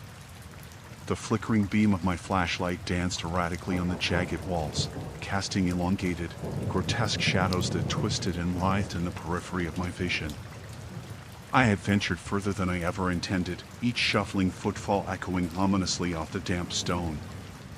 The malodorous scent of decay hung in the air, mingling with the stale aroma of the earth itself, a reminder that I was intruding into a world long abandoned. After the discovery of Mark's torn jacket, the oppressive dread that had gripped my heart since entering this cavernous hell had twisted into a more urgent panic. I thought I could reason my way through the darkness, that I could navigate the maze of tunnels using only my common sense. But reason had fled, replaced by an instinctual fear that clawed at my gut. I needed to find Mark, needed to ensure that he was safe, or at least discover what had happened to him. The deeper I went, the more the mind seemed to come alive. The sound of dripping water echoed like the slow, deliberate ticking of a clock, reminding me that time was slipping away. I paused to listen, hoping to catch the faintest hint of Mark's voice. But instead, I was met only with the deafening silence, a silence that felt more like a warning than an absence of sound. I pressed on, anxiety coiling tighter around my chest. Abandoned machinery and rusted tools lay strewn about like the remnants of some forgotten nightmare. Each step felt like a sacrilege. I half expected the walls to shift and close in, to trap me in this suffocating tomb. My mind raced with images of what could be lurking in the shadows, creatures that had consumed Mark, or worse, his lifeless body among the rubble. It was then I heard it. A soft, almost imperceptible whisper that fluttered through the dark like a moth against my skin. I stopped abruptly, my breath hitching in my throat. I strained to listen, hoping to discern what had spoken. The silence returned, mocking my vigilance. I shook my head, convincing myself it was merely a figment of my imagination, a product of my frayed nerves. As I moved forward again, a faint glow caught my eye. I hurried toward it, heart racing with renewed hope. The light flickered like a candle, and for a moment, I dared to believe it was Mark. Perhaps he had found a way to navigate this hellhole and was waiting for me, ready to escape together. When I rounded the corner, the glow intensified, revealing something far worse than I had anticipated. It was not a flickering candle, but a pool of luminescent fungi, casting an eerie blue light over the walls. The sight was mesmerizing yet unsettling, as if the mind, in its death throes, had birthed something unnatural. I knelt beside the pool, clutching my flashlight tightly. Tendrils of the fungus twisted and spiraled across the stone floor, leading deeper into the darkness. The very ground seemed to pulse beneath my fingers. My breath quickened as I followed the trail, each step a mixture of dread and curiosity. The tunnel widened, revealing an expansive cavern that made my skin crawl. Stalactites hung from the ceiling like the teeth of some monstrous beast, and the walls glistened with moisture that dripped rhythmically down like the faint heartbeat of the mine itself. And in that moment, I felt it, a heavy presence, a weight that settled on my shoulders, making it hard to breathe. Then I saw it. A shape, barely distinguishable within the shadows, sat hunched against the wall. My heart thundered in my chest as I called out, my voice barely more than a whisper, "Mark." The figure stirred, and the faint glow illuminated his face, or what used to be his face.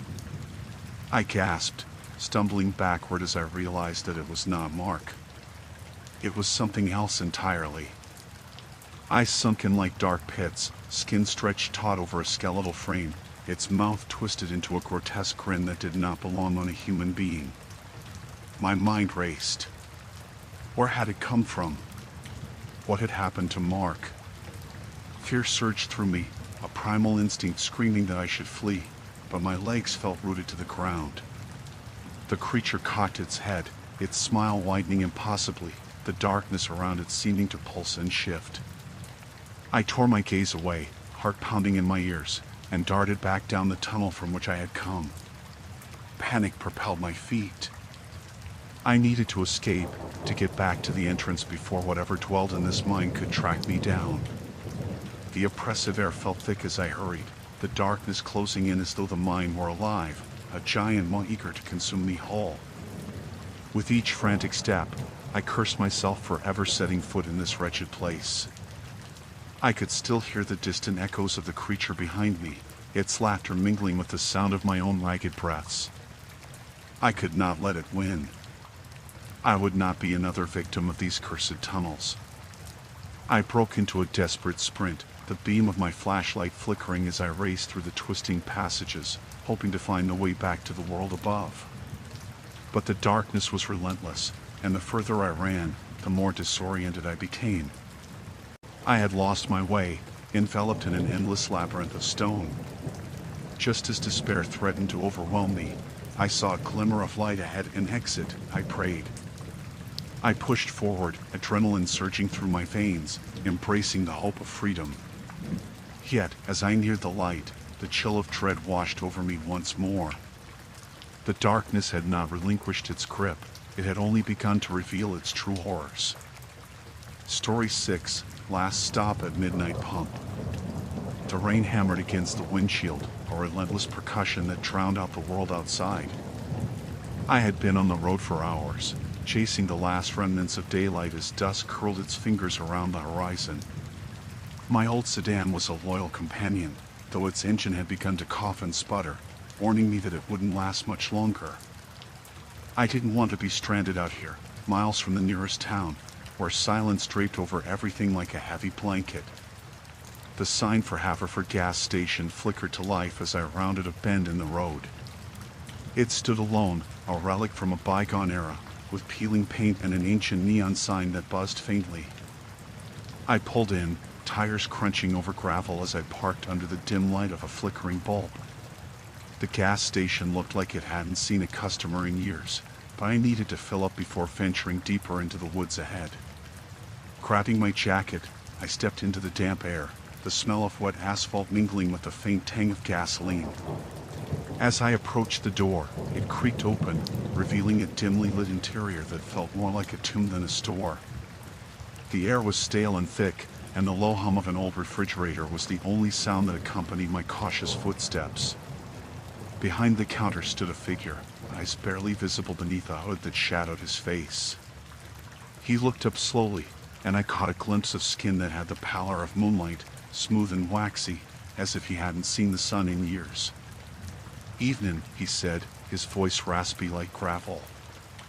He didn't smile, but his lips curved slightly as if they had forgotten how to do so entirely. "Hi," I replied, trying to sound more confident than I felt. "Just need to fill up my tank." "Sure thing," he said, his eyes narrowing slightly. He stepped back, revealing the old-fashioned pump behind him, its metal surface rusted but still functional. "You got cash?" "Yeah, I do." I fumbled in my pocket for the crumpled bills, feeling a twinge of unease as I realized how isolated I was. There were no other cars in the lot, no other customers milling about. It was just me and this man, and something about the way he stared made the hairs on my neck stand up. As I filled my tank, I glanced at the shelves lined with dusty snacks, the labels faded and peeling. A radio crackled softly in the background, playing a tune that felt decades old. I couldn't shake the feeling that I was being watched, that the man was scrutinizing every move I made. I focused on the sound of the gasoline pouring into my tank, hoping it would drown out the unease gnawing at my insides. "Long way from home?" he asked suddenly, his voice cutting through the silence like a knife. "Just passing through," I managed to say. "Headed to the hiking trails up north." "Be careful out there," he replied, and there was an edge in his tone that made me shiver. "Things aren't what they used to be. The woods can be unwelcoming." "I'll keep that in mind," I said, trying to keep my tone light despite the growing chill in the air. I finished filling the tank and moved back to the counter, laying the cash down with a shaking hand. "Thanks," I said, ready to leave this unsettling space behind me. But he didn't reach for the money. Instead, he leaned forward, his face just inches from mine, and I could see the faint glint of something sharp tucked into his coveralls. "You really ought to be careful," he repeated, his voice lower now, almost conspiratorial. "Not everyone who wanders into the woods comes back out." I felt my stomach drop, and I forced myself to meet his gaze. There was something in his eyes, a buried fear, perhaps, or something darker. "I appreciate the warning. Sometimes it's not the woods you have to worry about." His lips turned up into a slow, unsettling grin that didn't reach his eyes. It's what's already living in the shadows. I didn't want to know what he meant, but a chill swept through me, and I backed away from the counter, my heart racing. I need to go, I stammered, turning toward the door as quickly as I could without appearing to flee. The rain had intensified outside, drumming against the roof like an impatient reminder of the storm brewing above. I pushed through the door, the bell chiming behind me, and hurried to my car, my heart pounding relentlessly in my chest. I could feel his gaze on me, heavy and predatory, even as I climbed into the driver's seat and slammed the door shut. With shaking hands, I turned the key in the ignition. The engine sputtered, coughed, and finally roared to life. I glanced in the rearview mirror as I pulled away, half expecting to see him standing in the doorway, watching me leave. But the gas station was quiet now, a dark silhouette against the stormy backdrop of trees. As I drove deeper into the night, I couldn't shake his words from my mind. The woods loomed ahead, dark and impenetrable. I hoped the path would lead me to safety and that whatever haunted this stretch of road wouldn't find me. I just wanted to escape the oppressive weight of that gas station, the unsettling presence of the man who warned me, and the feeling that I had only just begun to uncover something far more sinister lurking in the shadows. The hum of the fluorescent lights buzzed overhead, creating an unsettling symphony of unnatural sound amidst the stillness that blanketed the gas station. I remained frozen in place, my fingers curled tightly around the cold metal of the pump, waiting for the gallons to fill the tank. The gas gauge moved steadily, inching towards full, but my focus was diverted. My eyes darted around the small, dimly lit station. The shelves, once stocked with snacks and drinks, were sparsely populated, as if they had been raided during a hasty escape. A few faded candy bars leaned against the glass, and dust coated the display of soda bottles, the colorful labels practically begging for attention. But the absence of movement was more unsettling than the forlorn products. I had planned to stop here just long enough to refuel before heading back on the winding road leading to the comfort of home. A swarm of adrenaline still coursed through my veins from the unsettling incident at the last pit stop, an elderly man in an oversized jacket who had stared at me with eyes so hollow they seemed to swallow the light. I could still picture the way he had shuffled closer to my car, his breath visible in the cold, as he muttered incoherently. The air had thickened with unease, and my instincts urged me to escape. Now, in this gas station, I felt that same sense of dread tightening around my throat. The air was stale and heavy, and the lingering scent of gasoline mixed with something far more pungent. It was almost metallic.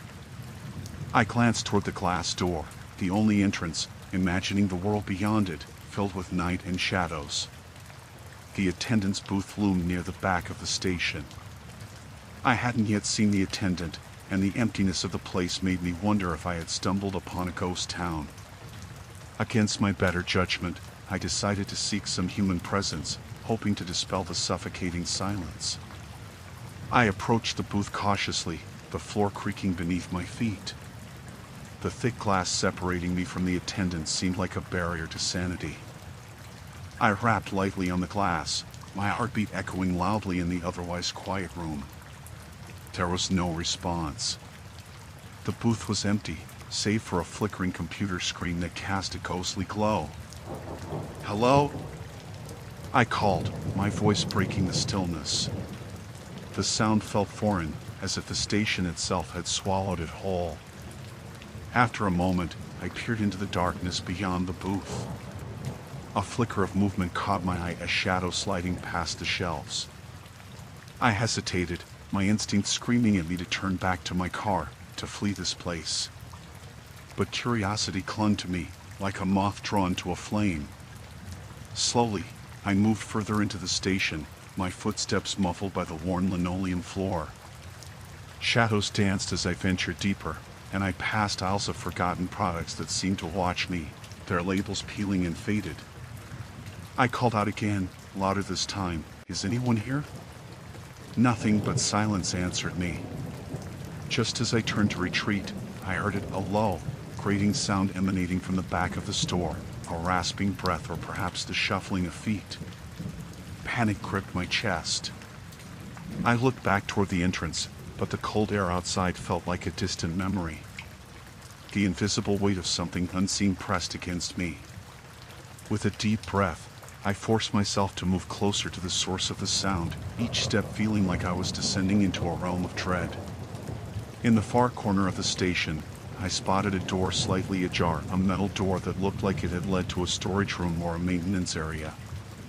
The sound came from behind it, a soft rustle mixed with faint whispers. I stood frozen, my mind racing with possibilities, each darker than the last.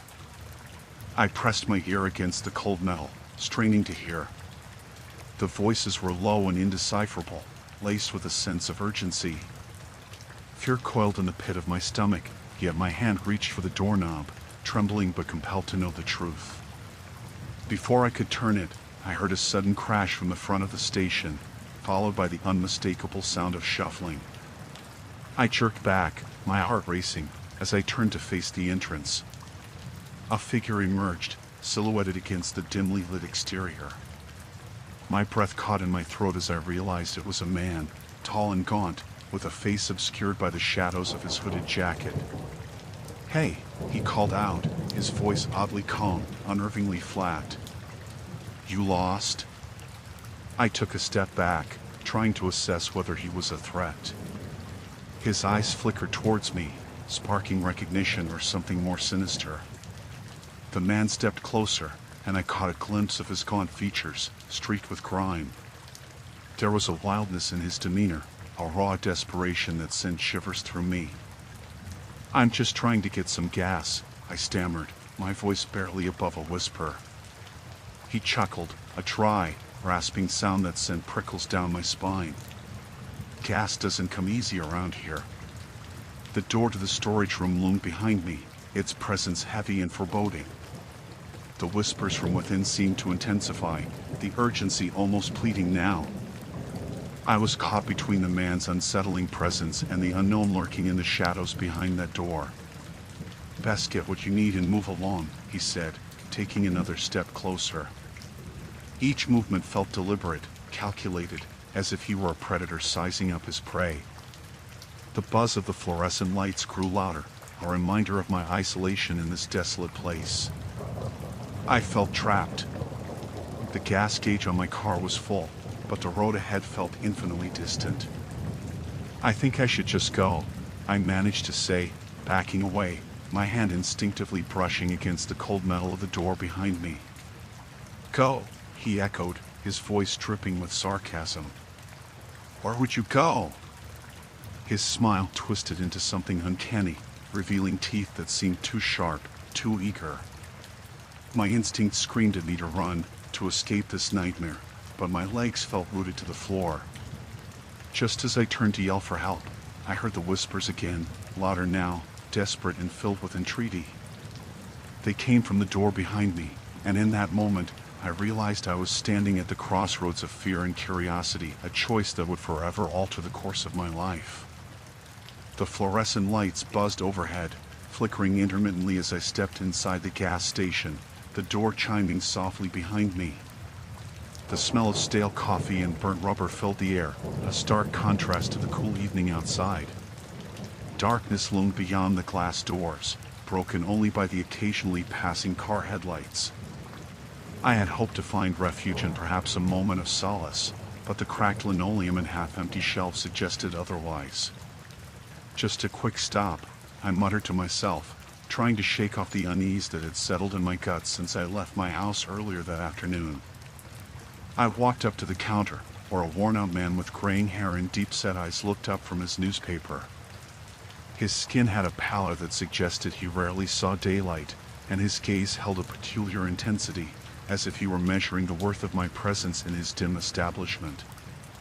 "Evening," he grunted, his voice rough like gravel. I nodded in response and forced a smile, feeling the weight of his stare as I perused the shelves. The snacks looked ancient, dust gathering on the wrappers. I scanned the drink cooler, seeking something to quench my thirst. All I needed was a bottle of water. I didn't plan on lingering longer than necessary. Long trip? The man asked, leaning forward slightly, interest piqued. Just passing through, I replied, my voice catching slightly. Shouldn't be here too long. He raised an eyebrow, pulling his newspaper down just enough to let me see the smirk tugging at the corners of his lips. Most who pass through here don't end up leaving as quickly as they think. I forced a laugh that sounded hollow even to my ears. Yeah, well, I'm not looking for any detours. His grin widened, revealing teeth that were more missing than present. Just watch yourself at night. Strange things happen out here. I took a quick glance around, the shadows in the corners of the store feeling heavier than before. Right, I said, forcing a casual tone that I hoped would cover the tremor in my voice. I'll keep that in mind. I grabbed a bottle of mineral water from the cooler and set it on the counter. The man rang it up, his eyes flicking back to me, sizing me up as he spoke. You drive much at night? More than I'd like, I admitted, my thoughts drifting back to the road that lay ahead of me. It was a long stretch of highway, winding through forest and fields, with only the occasional flicker of distant lights to break the expanse of darkness. Careful out there, he warned, his voice dropping to a conspiratorial whisper. Sometimes people don't come back. The woods, they have a way of keeping folks. The hairs on the back of my neck prickled at his words. I had heard stories about this area, locals who disappeared, houses left abandoned, whispers of something lurking just out of sight.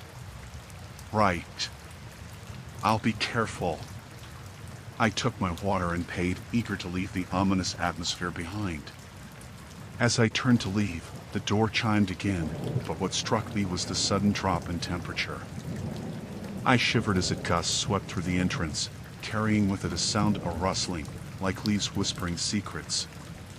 I glanced back at the man behind the counter, but he had resumed his reading, seemingly unfazed by the chill.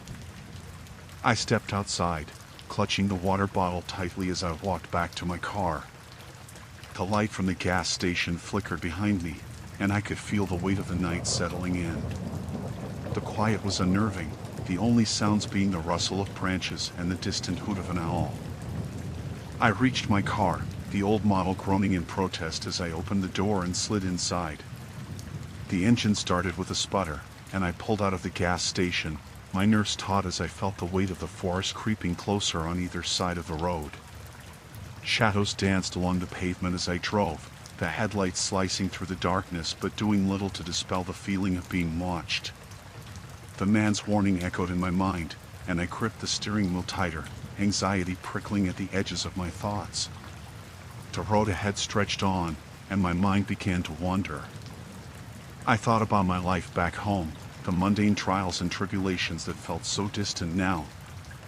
I longed for the familiarity of those days, but the darkness out here was that of a different kind of foreboding that clung to the atmosphere like fog. As I drove deeper into the night, I became aware of a vehicle behind me.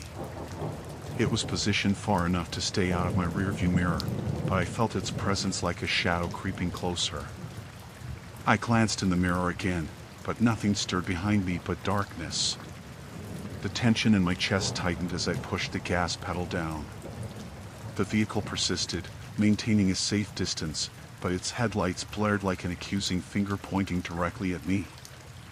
I could almost hear the taunting laughter, the chill of fear clawing at the back of my mind.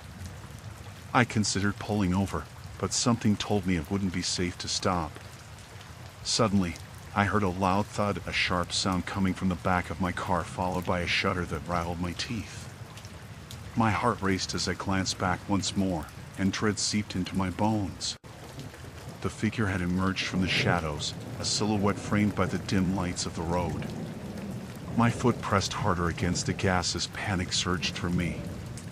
Ahead, the road twisted sharply around a bend, and I could see the outline of trees closing in like sentinels. I fought back the urge to scream, my breath quickening as I pressed on, desperate to escape whatever horror pursued me in the night. The gas station faded into the distance, and for a moment I thought I'd left it behind. But as the darkness rushed past, I couldn't shake the feeling that something was watching, something that had slithered out of the woods and into the heart of my fear. My eyes darted to the rearview mirror again, and that's when I saw it, a pair of glowing eyes glinting in the night, hauntingly familiar, staring right back at me. The fluorescent lights flickered above me, casting an eerie glow over the desolate gas station. It was a strange contrast to the vibrant world I'd known just hours before, where the sun shone brightly and laughter echoed through the air. Now, all that remained was a cold emptiness, haunted by the lingering shadows of a place that had once been bustling with life. I leaned against the counter, the slick surface cold against my palm, and surveyed the small store. A few bags of chips lay scattered on the shelves, their colorful packaging faded and dusty, while a solitary soda machine hummed softly in the corner, its mechanical whirring an unsettling reminder of my isolation. It was just me in the night, a landscape of uncertainty stretching out in front of me. I had promised myself I would only stop for a few minutes, just long enough to gather my thoughts and refill the tank. But as I filled my car with gas, I had felt a sudden unease, a weight pressing down on me, heavy and suffocating. I couldn't shake the feeling that something was wrong. I glanced around the empty station, half expecting to see someone watching me from the shadows. But the only company I had was the echo of my own breathing. I approached the door, pushing it open with a creak that reverberated through the stillness. The night air was thick and suffocating, carrying with it an unsettling stillness that buzzed in my ears. I tried to shake it off, reminding myself that I was being paranoid, but the weight in my chest only grew heavier. Getting back into my car, I locked the doors and turned the engine over. The familiar rumble soothed me, but the sound of it echoed too loud against the silence of the night. I needed to leave, needed to put miles between me and this strange place, but the fuel gauge blinked at me mockingly. I took a deep breath and turned back to the gas station, hoping the attendant might appear, perhaps a friendly face to ease my anxiety. But as I entered, a shiver raced down my spine. The store was even darker now, shadows crawling across the walls as if something had shifted in the air. I moved cautiously, my footsteps muffled against the cracked linoleum floor. "Hello?" I called out, my voice echoing like a whisper in an empty church. No response came, only the faint sound of the wind outside, rustling the fallen leaves. I made my way to the back of the store, knowing the bathroom was located there. I needed a moment to gather myself, to splash some cold water on my face, to drive away the creeping dread that had settled in my gut. The fluorescent lights buzzed ominously above me, flickering like a heartbeat, quickening each time it dimmed. As I pushed open the bathroom door, I gasped. The mirror was cracked, spider webs lacing across the glass, distorting my reflection into something grotesque. I splashed water on my face, the chill shocking me back to reality, but the cold only seemed to amplify the dread pooling in my stomach. Through the thrum of my heartbeat, I heard it, a low, rhythmic thumping, like someone was tapping against the wall. I turned, pressing my ear to the thin partitions separating the bathroom from the utility room. The sound stopped abruptly, replaced by a heavy silence that felt alive, as if the very air thickened with anticipation. Another tap. I pulled back, heart racing, staring at the door. I had to convince myself it was nothing, a maintenance worker, maybe. I was imagining things. But a gnawing instinct whispered that whatever was behind the door was anything but ordinary. Turning back to the sink, I grabbed a paper towel, wiping my hands, an idle task to distract myself. But the moment I let my gaze wander back to the door, it swung open, slowly and deliberately, revealing an empty room cloaked in shadows. I nearly dropped the towel, heart hammering against my ribcage. "Hello?" I called out again, my voice trembling. No answer came, only the echo of my words bounced back at me. I had a choice. I could run, bolt for my car and escape this place, or I could step forward and confront whatever was lurking behind that door. I chose the latter, though I cursed myself for it. With every step, My breath quickened, a frantic rhythm pounding in my ears. I pushed the door wider, stepping into the utility room, and was met by a wall of stale air. The room was small, poorly lit, cluttered with boxes and old equipment. A flickering fluorescent bulb buzzed overhead, illuminating the space in sickly yellow light. I scanned the room but found it deserted, until my gaze fell on the far corner, where something shifted, a shadow moving against the wall.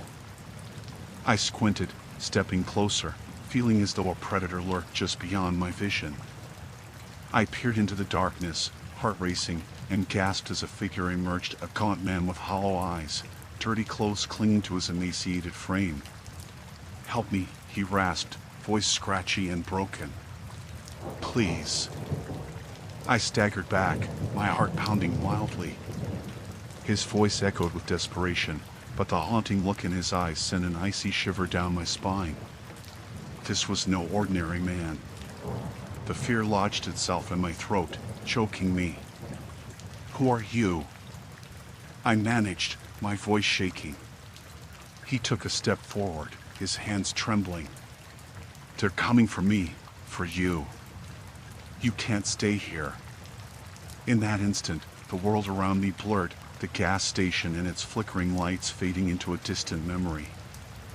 I was frozen by the weight of his words, a tread anchoring me to the spot. The last threads of my resolve unraveled, and I turned, racing back through the bathroom, out into the night. The air outside felt thick, oppressive. I could hear my heart thundering in my chest, each beat echoing the urgency of my escape. I jumped into my car, locking the doors, but as I turned the key in the ignition, the engine sputtered. "Come on," I pleaded, panic rising. I could see shadows moving in my peripheral vision, felt the weight of the night pressing against me. And then, as if in response to my desperation, it roared to life. I peeled out of the parking lot, tires screeching against the asphalt, leaving the gas station and its lingering horrors behind. But as I drove into the night, I could still feel them, the shadows, the whispers, the chill of his warning haunting me. No matter how fast I drove, their presence clung to me like a shroud, a foreboding reminder that I had not escaped at all. I had thought the worst was over, but as the night deepened, a heavy dread settled over me. The gas station loomed ahead, its flickering lights creating an eerie halo against the encroaching darkness. It was strange how a place that had once felt mundane now appeared sinister, shadows morphing into grotesque figures in my mind's eye. I pulled into the gravel lot, gravel crunching beneath the tires like bones underfoot. The station was abandoned, save for a single flickering bulb above the entrance, swinging lightly in the cool breeze as if some unseen hand had left it to sway. My heart beat in time with the flicker, a rhythm of impending doom. I glanced at the clock in my car. It was well past midnight. Pushing open the car door, I was greeted by an unsettling stillness that swallowed any sound I might have made. The air was heavy, saturated with an odor that was both familiar and repugnant, a mixture of gasoline, rubber, and an undercurrent of something rotten. I stepped outside, my breath clouding in front of me like a ghost escaping my lips. The gas pumps stood like sentinels, rusted and covered in layers of dust, their digital displays broken and dark. I moved toward the main building, a small convenience store that had long since seen better days. The glass doors were slightly ajar, creaking ominously as I pushed them open, revealing an interior that was a time capsule of neglect. Shelves lay partially stocked, cans of stale food and faded wrappers cluttering the aisles. I could see the register, untouched, dust gathering like a shroud over it. A soft rustle echoed from the back, freezing my heart. I knew I wasn't alone. "Hello?" I called, my voice cracking. Silence answered, thick and suffocating. The unease danced in the pit of my stomach, urging me to leave, but I needed help. I needed gas, and maybe a flashlight or something to fend off the darkness that seemed to sneak closer with every passing second. Cautiously, I ventured further inside, each step feeling like an intrusion. The fluorescent lights buzzed overhead, casting a sickly glow that made every shadow seem alive. I approached the aisle slowly, peering around each corner, half expecting to find someone or something watching me. In the farthest corner, a door led to what I presumed was the stockroom. The soft rustling continued, this time louder, accompanied by a faint thump. My instinct screamed at me to run, but curiosity rooted my feet to the ground. I was drawn to the source of the sound like a moth to flame. I edged closer to the door, my hand trembling as I reached for the handle.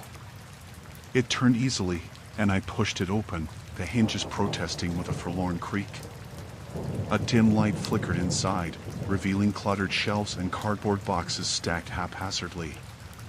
But the room was empty, save for an overturned chair that lay sprawled on the ground, a solitary puddle of dark liquid spreading from where it had toppled.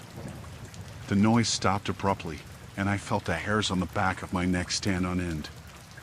I took a step back, nearly colliding with the door frame when I heard it, a soft, low growl emanating from somewhere behind me.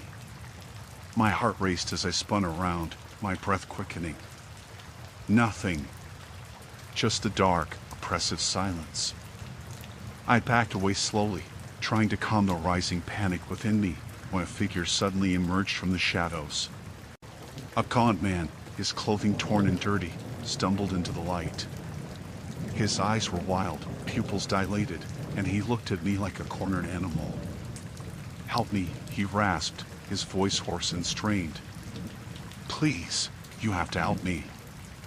I hesitated, taking a cautious step back. "What happened? Are you okay?" He shook his head, a violent motion that seemed to send him teetering. "They're coming. You have to hide. You can't let them find you." "Who?" I whispered, fear flooding my veins. His gaze darted around the room, panic rising like a tide. "The ones in the gas. They'll take you, too." I had heard whispers about this place, lore that seeped through the cracks of the town like poison. The gas station, once thriving, had become a graveyard of lost souls, tales of torment and affliction whispered amongst locals who claimed it was haunted. "Please, you have to listen." He staggered closer, but I recoiled instinctively. They've been watching, waiting for someone to come. I felt my pulse quicken, the sense of dread bubbling up inside me like a boiling pot. "What do you mean? Who's watching?" But before he could answer, a distant sound broke through the silence, a low rumble, the unmistakable sound of a vehicle. The man's face paled, eyes wide with terror. "They're here," he shouted, the raw urgency of his voice piercing the air. I turned, heart racing, and ran back toward the main room. The growl from earlier echoed in my mind, growing closer. The shadows seemed to writhe and twist around me, a dark tide threatening to pull me under. The flickering lights overhead began to falter, plunging the room into deeper darkness, and suddenly, the door slammed shut behind me. I slammed my shoulder against it, panic clawing at my throat. Something thudded against the door from the outside, a heavy thump that reverberated through my bones. I was trapped, the darkness closing in like a vice. A soft whisper curled around me then, low and unintelligible. My heart raced as I pressed my ear against the door, straining to hear beyond the chaos in my mind. The man's warning echoed in my ears, but there was no time to think. They were coming for me, and I needed to escape. The only way out was back through the stockroom. I took a deep breath, steeling myself, and turned away from the door, plunging into the darkness.